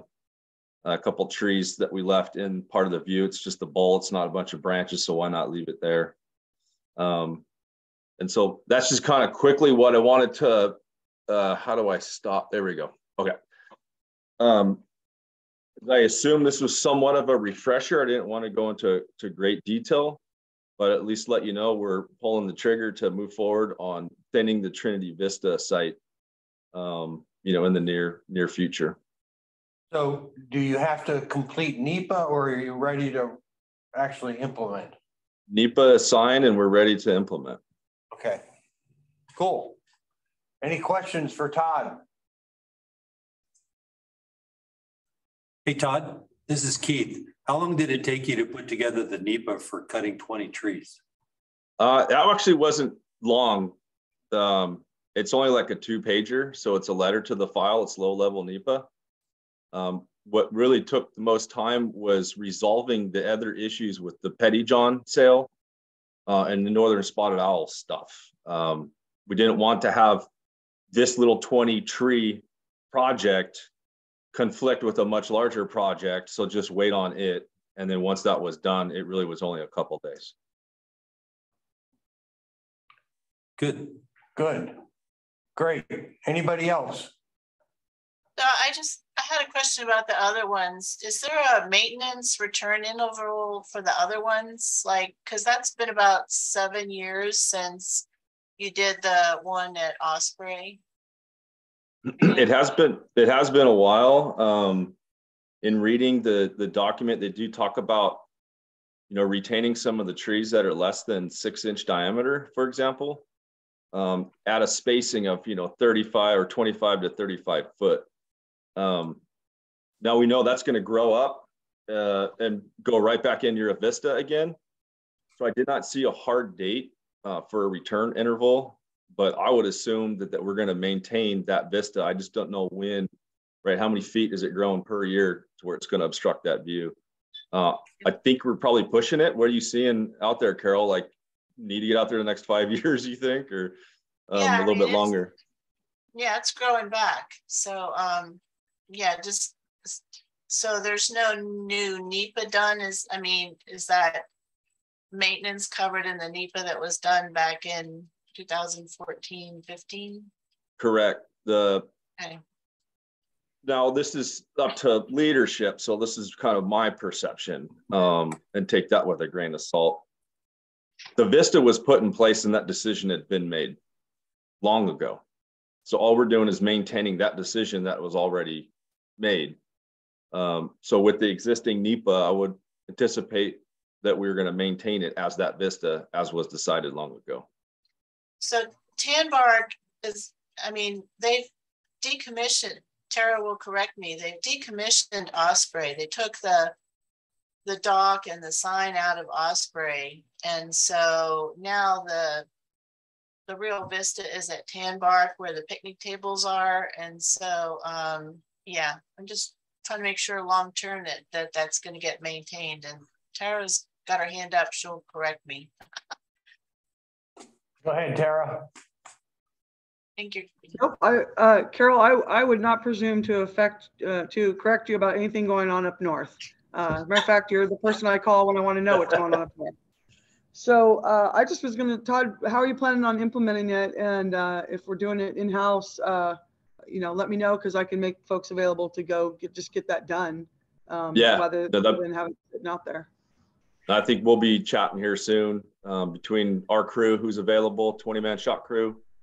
I cut the previous 4. I'd like to continue that as well and be involved. And then, of course, anyone else in your shop who'd be willing to help out, as long as we don't have too many fallers, within striking distance of each other. We'll have to figure that out. But yeah, we'll do it in-house, and I appreciate any of the help you're offering. Yep, sounds good. So let me know. Great. Thank you, Todd.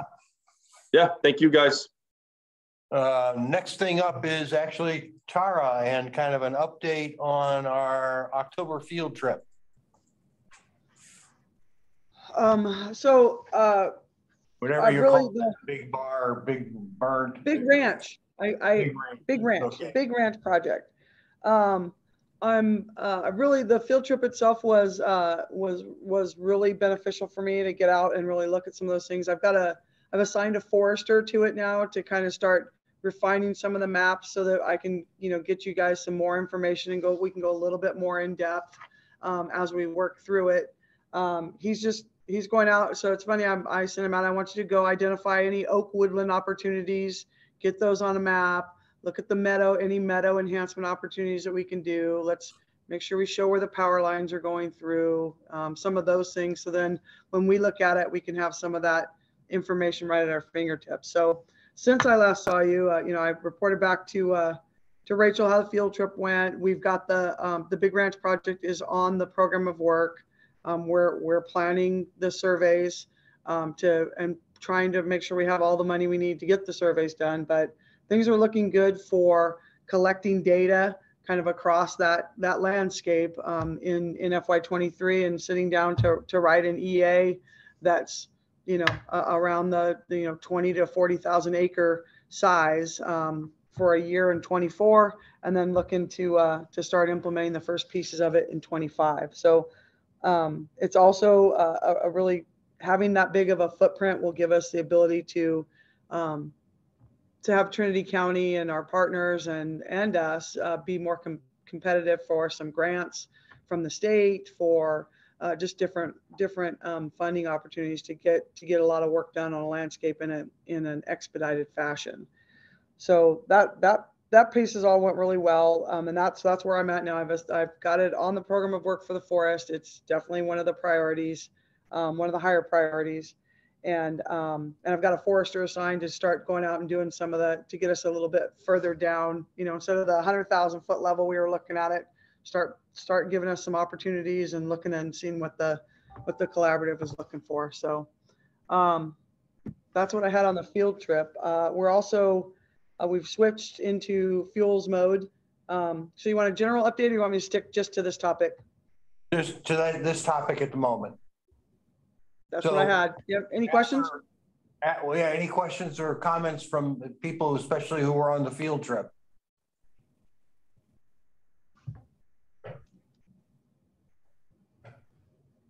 So, Tara, my recollection was at the end of the field trip, we talked about getting together some maps and sitting down and starting to talk about that a little bit more. Is that still in the works in one form or another? Yes, so that's what I've got Cody doing, kind of digging down a little bit deeper to get us a little more information so we can have those conversations.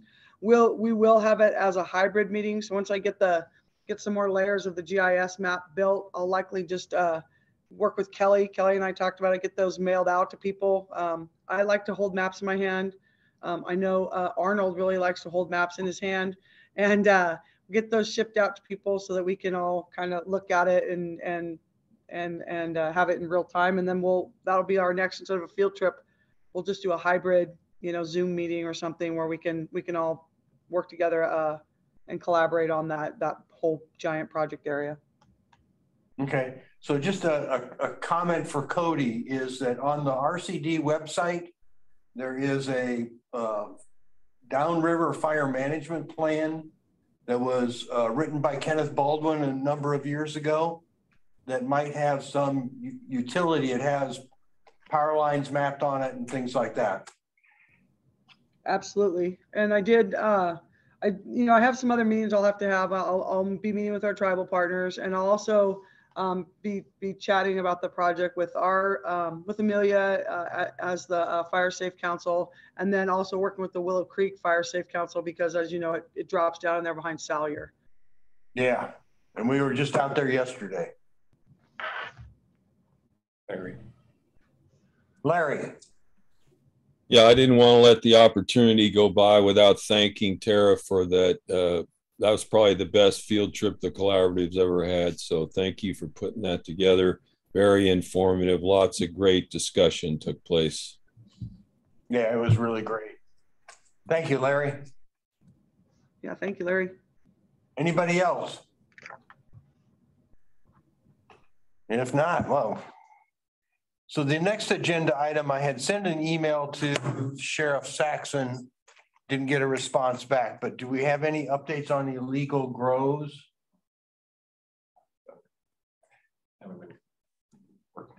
Okay. Channel 7 News had a feature story on grows in Shasta Trinity National Forest this morning on the news. Really? Okay. Okay. Okay, now back to Forest Service updates. We're really zooming along ahead of schedule, about an hour ahead of schedule. Who do we have from Six Rivers? Is Lejean back on? I saw him on there, come in earlier. Yeah, I'm here, Pat, but Bronson Dillard is with us. He's our acting ranger for the day, for this week. He'll be reporting out for Mad River. Okay, so Bronson. Hello, this is Bronson. Sorry, I'm trying to get this device to work. So I'm acting ranger for the week for Kristen Lark. We're going to keep it real brief.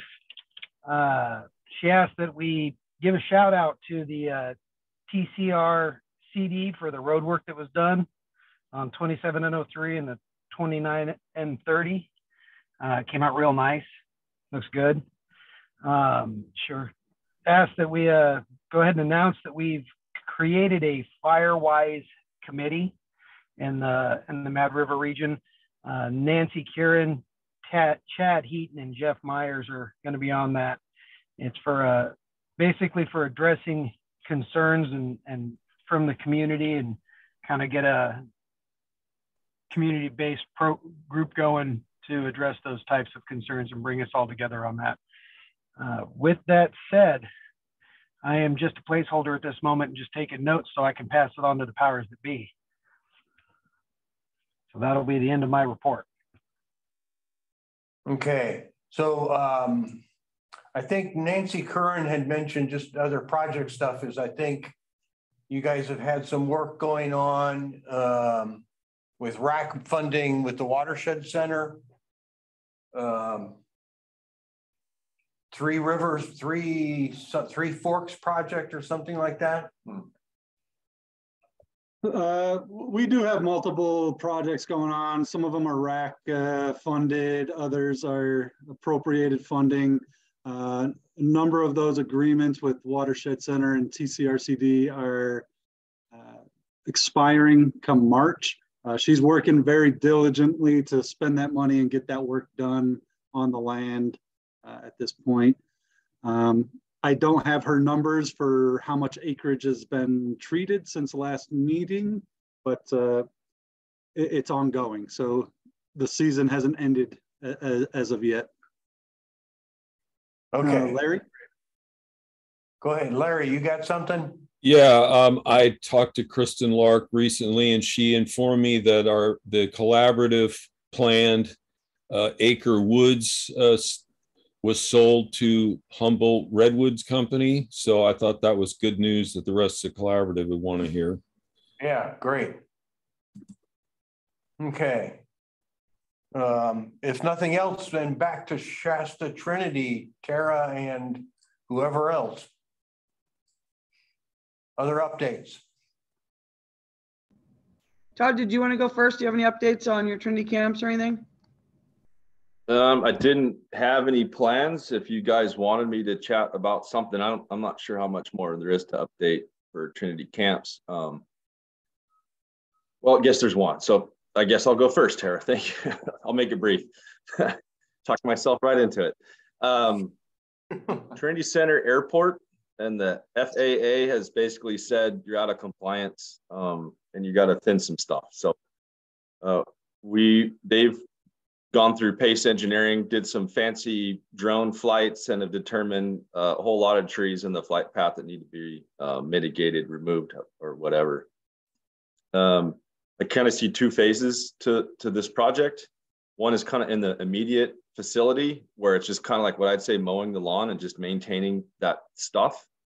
The other part is a little more complex. It's that pathway in and out on the north end that is getting into some of the larger trees north of Swift Creek and in the Campground of America permitted campground in there. So we might be taking that more complex phase of the airport and putting that in with Trinity Camps and then not doing the analysis for that and just doing all the campgrounds as well as that complex piece at the airport as one. That's the only, I think, update, kind of a thought process and that's new to this group. So unless there's, yeah. So the trees at the north end of the runway, are you talking about both on the south side of Swift Creek and on the north side of Swift Creek? So the ones on the north side between the creek and the KOA would have to be removed? Yeah, so the stuff north of the creek, just to kind of oversimplify, would be that second phase that we'll add into the campgrounds. All the trees south of the creek are small enough and it's kind of de minimis activities that we're going to authorize them just go ahead and do what they got to do. So it's some cottonwoods, maybe on the banks, no trees over 10 inch, some woody shrubs, things like that. And that would be able to remove then, I mean, time frame wise, I guess, when are you still looking at the scoping document for Trinity Camps, and then would those trees on the north side be folded into that? Yeah, so the project initiation letter, which is just kind of a formal collection, getting a team together, has been essentially signed off or to be signed off, supposedly today or early next week. The actual scoping document, and speaking with our NEPA coordinator on Wednesday, she doesn't want to put it out over the holidays. And so she's thinking just put it out in January in the next year. there's no point in scoping if folks are enjoying family time and friends and so forth. So that's just kind of the game plan, unless we hear concerns otherwise. But you could put the removal of the trees or the thinning of the trees on the south side of the creek into the hopper earlier. Yeah. So that we're looking at is just a letter to the file, no scoping required. Essentially just authorizing them to maintain the standards as mandated by FAA. Yeah, we have pilots up here who are going to be really glad to hear that can get done, because it is pretty gnarly flying in and trying to drop down, decrease elevation on that north end of the runway when there's trees in the way. The wheels are almost touching. We were doing a site visit and actually got to see a float plane with wheels come in. I'd never seen a float plane with wheels. And it kind of was just as you described, hovering over the top, and then he just kind of had to drop down. I think he had like a puddle jumper type thing. You could do that. I don't think another plane would be able to pull that off like he did. It was pretty cool. Yeah, because it worked. It worked, yeah. Yeah. Okay, great. Thank you, Todd. Okay, yeah, Todd. Thanks a lot. All righty. So pilot, the marking is done, the cruising is done. We're just doing some final checks with our partner to make sure everything is lined up, and then we'll start putting all of that together and deciding the best way to move that project forward, whether it would be an IR. So we could, you guys know there's a lot of options, right? That you can sell it as a timber sale, you can do it as an integrated resource timber sale contract, or you can do it as a integrated resource service contract, or you can put it into a spa. There's like a whole bunch. If you have a bunch of money, you can throw money at it and get more acres done. So we're going to find out the value we have to start working with, and then we'll work our way through some scenarios after that. I'm happy to say the Carville thinning got done. Helicopter 506, their staff when the helicopter was downstaffed, got out there along with a few of our other fire folks. Worked some long days and got all that thinning done. So that's been in and done. So that was fun. And then the rest of the folks on the South Fork side have been mobilized into a fuels crew, and they're out doing light site prep. So the hand thinning out in the August complex. So it's a good time of year to use a hand crew to do that stuff, because when it just rained, you can't get equipment out on the wet soils anyway. So we've kind of switched in our focus, and we're doing a lot of fuels work right now. We also burned 20 acres yesterday, so that was good. It went well, and it's in patrol status. We've got people checking on it, and so I was thrilled to get that done. Want to give a shout out and a thank you to the RCD for helping us get the word out that we were going to be burning. It's always nice to share that on several different avenues. So thank you for that. Let's see. I'm working on the draft for the Good Neighbor Authority with Trinity County. I'm supposed to have that done by the end of the month. So I'm hustling to get that done and have it be pretty broad so we can do a lot of things under that. Also trying to plan to get the disaster money spent and to get as many acres accomplished and fuels reduction done in those fire footprints as we possibly can. So August is coming together pretty well because we had some NEPA already done. August phase 2 NEPA will be signed by the end of the year. That'll give us a lot of places to go. The Forest Service is getting some new contracting tools. So we'll be able to put a lot of that work into a really big contract to get, for instance, the timber sales that didn't sell. Those are already kind of packaged and ready to go. We can just put those into contracting and treat those like service contracts. And then so I'm still working my way through the other fires and disaster supplemental funds. Let's see.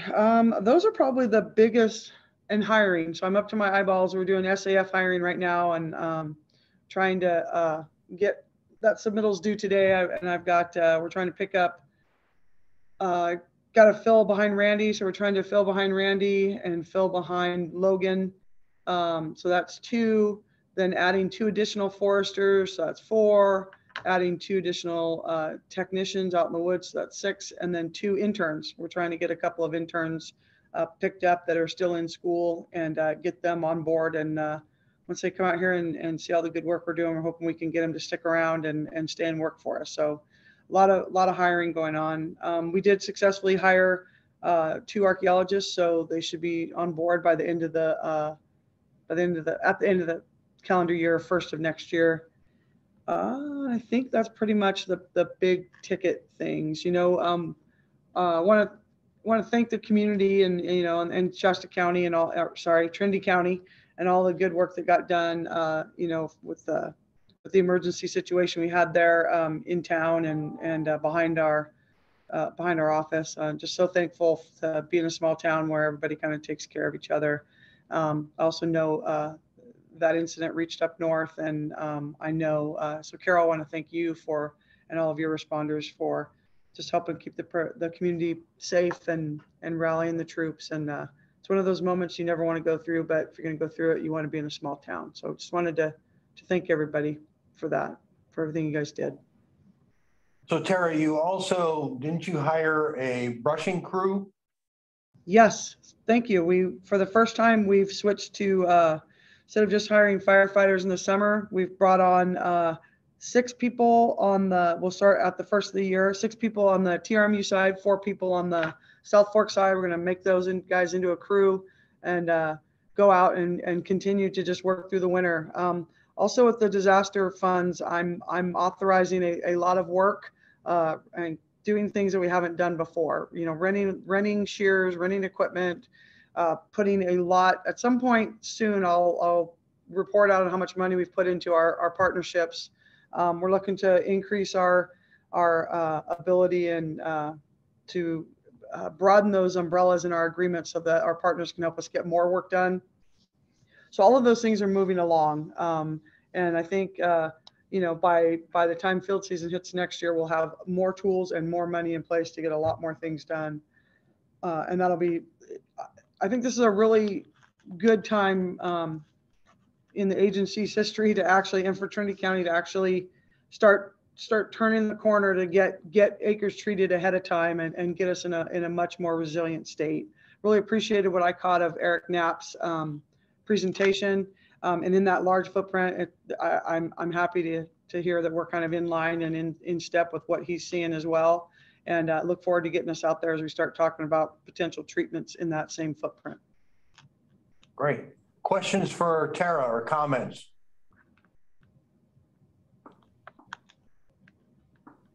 No?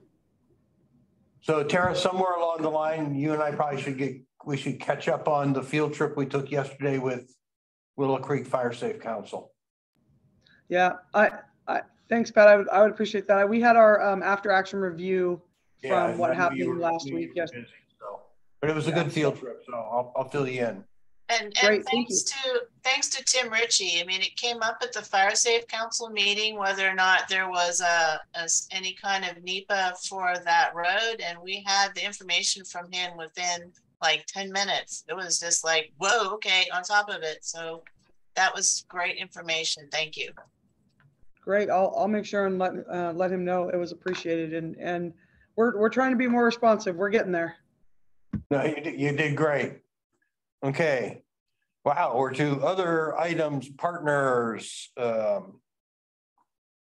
Let's see. Anybody? Do we have anything to report on from the Recreation Committee? It was kind of a bust. Yeah, it wasn't much of a meeting. So no update on the Minersville boat ramp, really. I guess it's still in grants and agreements to contracting. Contracting, sorry. For the engineering firm to do the design. Right. And I guess the only other thing would be Bowerman Barn has a rack proposal for fixing the foundation. Yeah. Okay. So RCD, that'd be Chris, you want to go ahead? Chris? Yeah, I can start us off. So currently we have 17 crew members on, and layoff's going to be December 15th. So that would be the last of the at least full crew, and we'll probably bring on crew members as needed throughout the winter, and hopefully to facilitate burning with our partners with the Forest Service as well as the BLM. We haven't, since the last meeting, we haven't done any work on our Browns Phase 3 project. That's been held up, but it's expiring, and so we're working on amending it to just extend the time and see what we can do with those funds. We've been active in the Guy Covington project area with our RAC funding that we got this year, and that project's just about done, and that's mostly work on federal ground as well as SPI ground, as where it was immediately adjacent, and just to improve the ingress egress in that area. So that's just about done.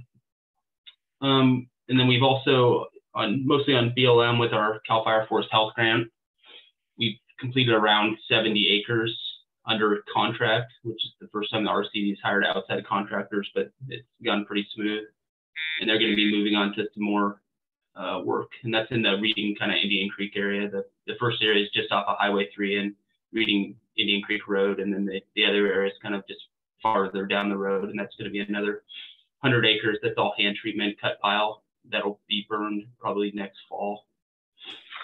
A lot of it's just, and then we're just planning on continuing to facilitate and assist where we can with the pile burning. I know the Forest Service has a ton, and we would have been out there this week, you know, providing crew members to help get even more acres done, but we had some time constraints on our end with some grants closing.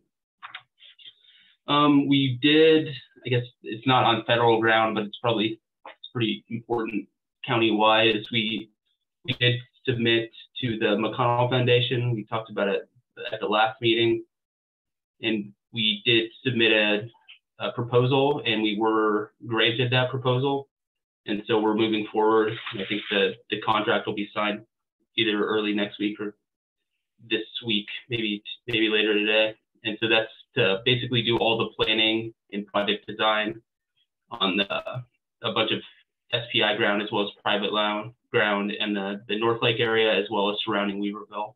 And a lot of it's kind of the eastern side of Weaverville, kind of the private piece that sort of connects with the Weaverville Community Forest.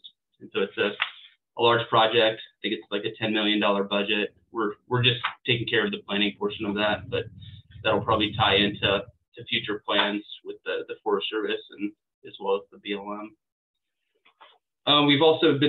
We've at least started the talks with CAL FIRE. It's just became recently aware that CAL FIRE has done CEQA on some federal ground within the Shasta Trinity, but primarily within the recreation area around Shasta Lake. And what they were able to do was perform CEQA, and then the Forest Service was able to use that CEQA and then do a decision memo to kind of maybe not bypass the NEPA process, but to do a more abbreviated form of NEPA because of the previous analysis. And it's something worth discussing, you know, maybe not in this meeting, but just for people to be aware of, that they've been successful so far in doing that. And it might be an avenue for the RCD as a lead agency to potentially take on some more environmental compliance without doing a third-party NEPA. It's just another option that has the potential to streamline some of the compliance that ends up holding up projects. I think that's basically all I really have for an update. Kelly probably has more stuff, but. Great, thanks. Any questions for Chris? No, Kelly, anything? I did want to mention that we are working with the State Lands Commission. Some of you have probably already heard some of this through some of the other meetings that we've had recently, but we're in talks with the State Lands Commission to, I guess, create an MOU between the RCD and the State Lands Commission to do management of a 160 acre piece of property that's on the eastern portion of the Weaverville Basin that's adjacent to some of the area that we're working with SPI on to do work basically maintaining that piece of property, which has not seen any real management for a long time, I would say, and is kind of like a link to kind of connecting in a lot of the work that we're doing elsewhere within the Weaverville Community Forest, because it kind of closes the gap on that eastern part of the basin. So that MOU is being drafted now by the State Lands Commission, and we'll be meeting with their forester out of Santa Rosa the Tuesday, the 29th of this month, to have a closer look at it with them to see if there's any opportunities for a potential green timber sale, and talk about some of the actual specific treatments that we will be proposing and tying in with some of the other work that we're partnering with SPI on. So I think that's basically it for me today. Okay. Any questions for the RCD? No? Okay. I see the Watershed Center somebody's on. Who we got from the Watershed Center can give us some updates.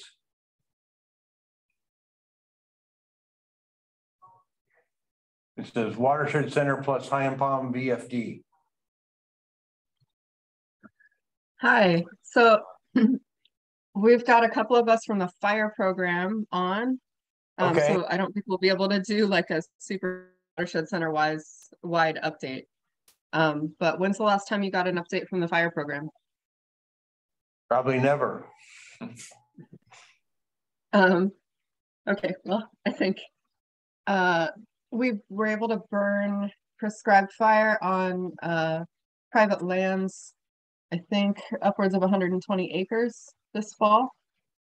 And that's with people from TCRCD, 2 local volunteer fire departments, and 3 different, I believe, statewide partners coming and supporting from kind of our statewide training programs, some crossover there. So, and it was about, I think it was over 100 participants total between all the 6 different live fire days. So that was both really great fire on the ground, good effects and everything, great burn window this fall, and also really awesome training opportunities and cross-pollination that happened. Quaylen, can you think of anything else? We've also wrapped up about 600 or 700 piles north of Weaverville about a week and a half ago. And that was treating, I believe, 16 acres. Yeah, it was very dense. And we have another pile burn happening where the monument fire was held on Hidden Valley Ranch down by Highway 36. And we also have about 120 acres on Jackass Ridge ready to do broadcast burn when the window opens up for us again there in the middle of Weaverville. So yeah, that's the implementation side. In terms of like big grants and big statewide projects and things, we're not actually the people, but we can come back with a better report next time. Okay, well, great. Any questions for Watershed Center? No, anybody else, any updates? SPI got anything in particular? Nothing in particular. No? Not for the collaborative. Okay. Anybody, anything else? Bob? So I didn't see where else to chime in on this. The proposed 3rd Friday field trip in December. Yeah. Has that gelled? No. So what we were working on, and it sounds like we have agency availability, would be to, we've been trying to get together a multi-agency just field tour to have discussions, after today's informational presentation from Eric Knapp. We wanted to basically be able to get out on the ground and talk with, and be able to look at, Brown's phase 3, Brown's phase 1, what's been working for us within the community forest, and bring, both the, I know that we did do something of a field trip back in, when was that, August? Yeah.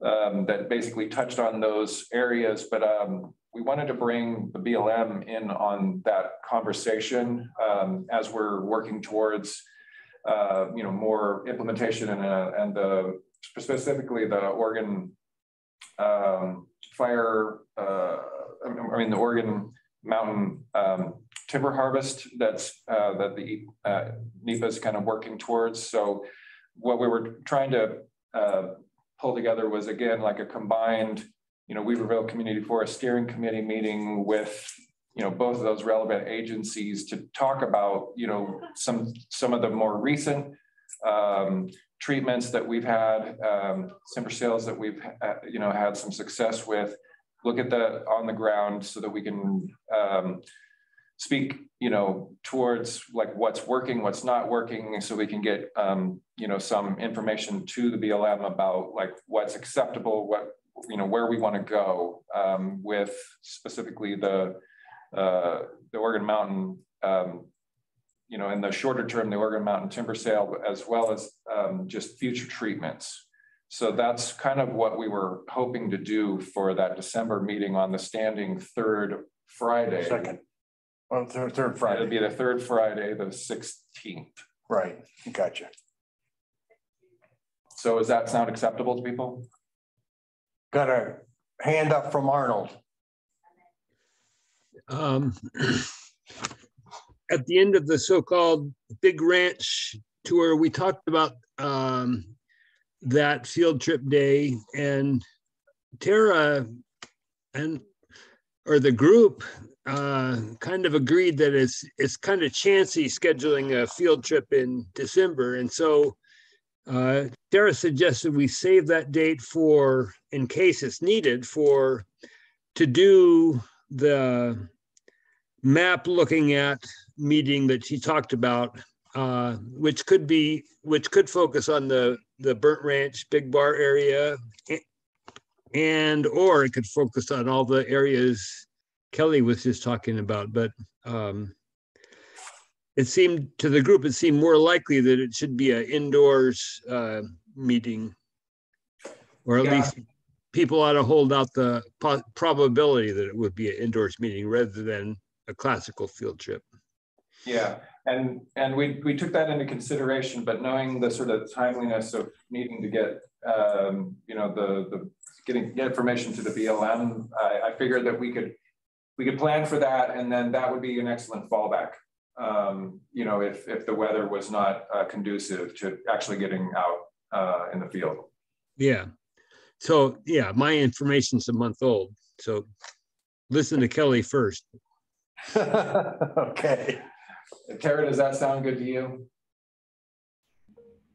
Yeah, that's fine. The other thing we can do is just plan on, it may make sense if we get a bunch of pictures, so that if we did have to be inside because the weather wasn't conducive then, if you get pictures of the stops that you wanted to make, we could maybe at least take that topic on in a hybrid fashion as well. I'm just committed to getting Arnold another map because he made him so happy. I'm going to get him another one.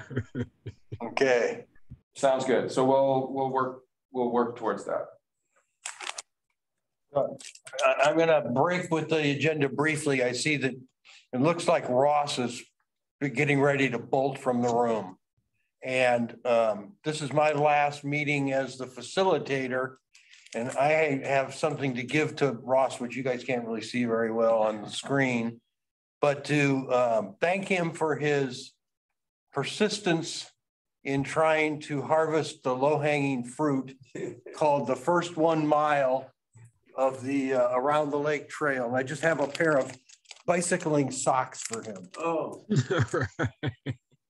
I can only ride my bicycle. Well, you can at least wear the socks. Yes, I can wear this. So anyway, and I guess to touch on that. Yeah. Also with as far as Pat, your kind of last foray here facilitating this group, I wanted to thank you very much for the years of service and all the work that we've done together. You know, keeping this group on task, and I think we've grown a lot, and I think things have really been largely helped by just your general knowledge of all of these different arenas and different disciplines, and it's been fantastic having you as a mentor. So thank you very much for all the effort you've put into this, and just for the larger group. I have started discussions with a potential replacement. I guess you can't be replaced, but I'd say that'd be someone else that could come in that I hope will be potentially a good person to sort of take on the mantle. I'm not sure exactly on how that timing is going to work, so it may end up being me for the January meeting, but we'll be in contact with people about that. And again, thank you very much for all your efforts and everything that you've done to really make this group work. Well, thank you. Here, Pat. It's mostly my pleasure. Thank you. There's one meeting that I wish never happened, but anyway, I think we were talking about a wilderness bill. And it's not like I'm gone. I mean, I'm still around, so people can certainly call on me when you're wanting that. I remember when kind of help. It's been great working with everybody. I started doing this. I promised Shiloh I would help him out for a few months in 2015, and now it's 2022. Last thing though, I would say is there any agenda building for January? Things that the new facilitator should build into the agenda? I just want to go back one, Pat. Even though you're not facilitating, I sincerely hope you still attend the collaborative meetings. Thanks. Yet to be determined. Okay. Want to give the new facilitator a lot of space. So anyway, any agenda items for January? And maybe put the illegal grows back on. Yeah. That we need to follow up with. I'll get with Susan and I'll try to reach out to Tim Saxon. Okay. Great. Okay. And is there anything like from the Shasta T side that is available to be shared out? I know that we've also had some in the past. We've had some participation. I know from the Six River side to talk about those issues, and I don't know who like handles LEO, law enforcement. Yeah, the LEO kind of end of things. Yeah. Tara, do you happen to have any knowledge of how that might work? I can reach out and just invite, tell them the topic at hand, and see if I can get our local LEO on board to attend. Matt Swanson's our local LEO on that side, or Logan from the South Fork side. So I'll see if I can get somebody to come to the meeting and be ready to talk about that issue. And that seems more than reasonable, and certainly important information we should be talking about. Okay, great. Thank you, Tara. So one thing I brought up at the Fire Safe Council meeting yesterday is it possible to have a coordination meeting for all the projects in the North Lake area? Because we have Trinity Camps, we have the McConnell Foundation project, we have the application to the Sierra Nevada Conservancy that does the roads. We have potentially stuff, proposal to do Highway 3. I just Bowerman Ridge. A Bowerman Ridge fuel break. I'm just trying to figure out, it seems to me beneficial to have a meeting, and I'm not sure if the collaborative would be the sponsor or who, but to kind of like, okay, you're doing this here, you're doing that there. You need implementation money. you're okay with implementation money. You need more help to do the environmental documentation. The PUD's RAP project, you know, what information there could, you know, help people. And I'm just like, I see all these different pieces and I'm not seeing that. I have identified some gaps when I met with Xander Winter at the Watershed Center, but I'm not seeing that the players have actually gotten together and said, who's doing what and who needs, what information can we share and all that. So I don't know, what do you guys think? Is that like a collaborative activity or what do you, I don't know. I mean, it kind of seems like it's kind of a collaborative / fire safe council kind of getting together. I don't know. From my perspective, that might be more appropriate with the fire safe council. I agree. The Yeah, fire safe council, I think. So more sponsored by the fire safe council is kind of the from over here. Okay, well then I'll see I'll if put Amelia. Amelia. Yeah, I'll check with Amelia. Okay, Yeah. thanks. Yeah. Okay. Carol mentioned the PUD project. That might be a nice thing to reach out to them and have an update at the next meeting. Yeah.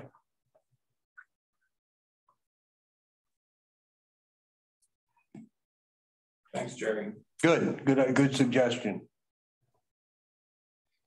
Okay, well, if there's nothing else for anybody, we're done an hour early. The perfect way to end a facilitator's career. Yeah, great way to end my career. Right. Yeah.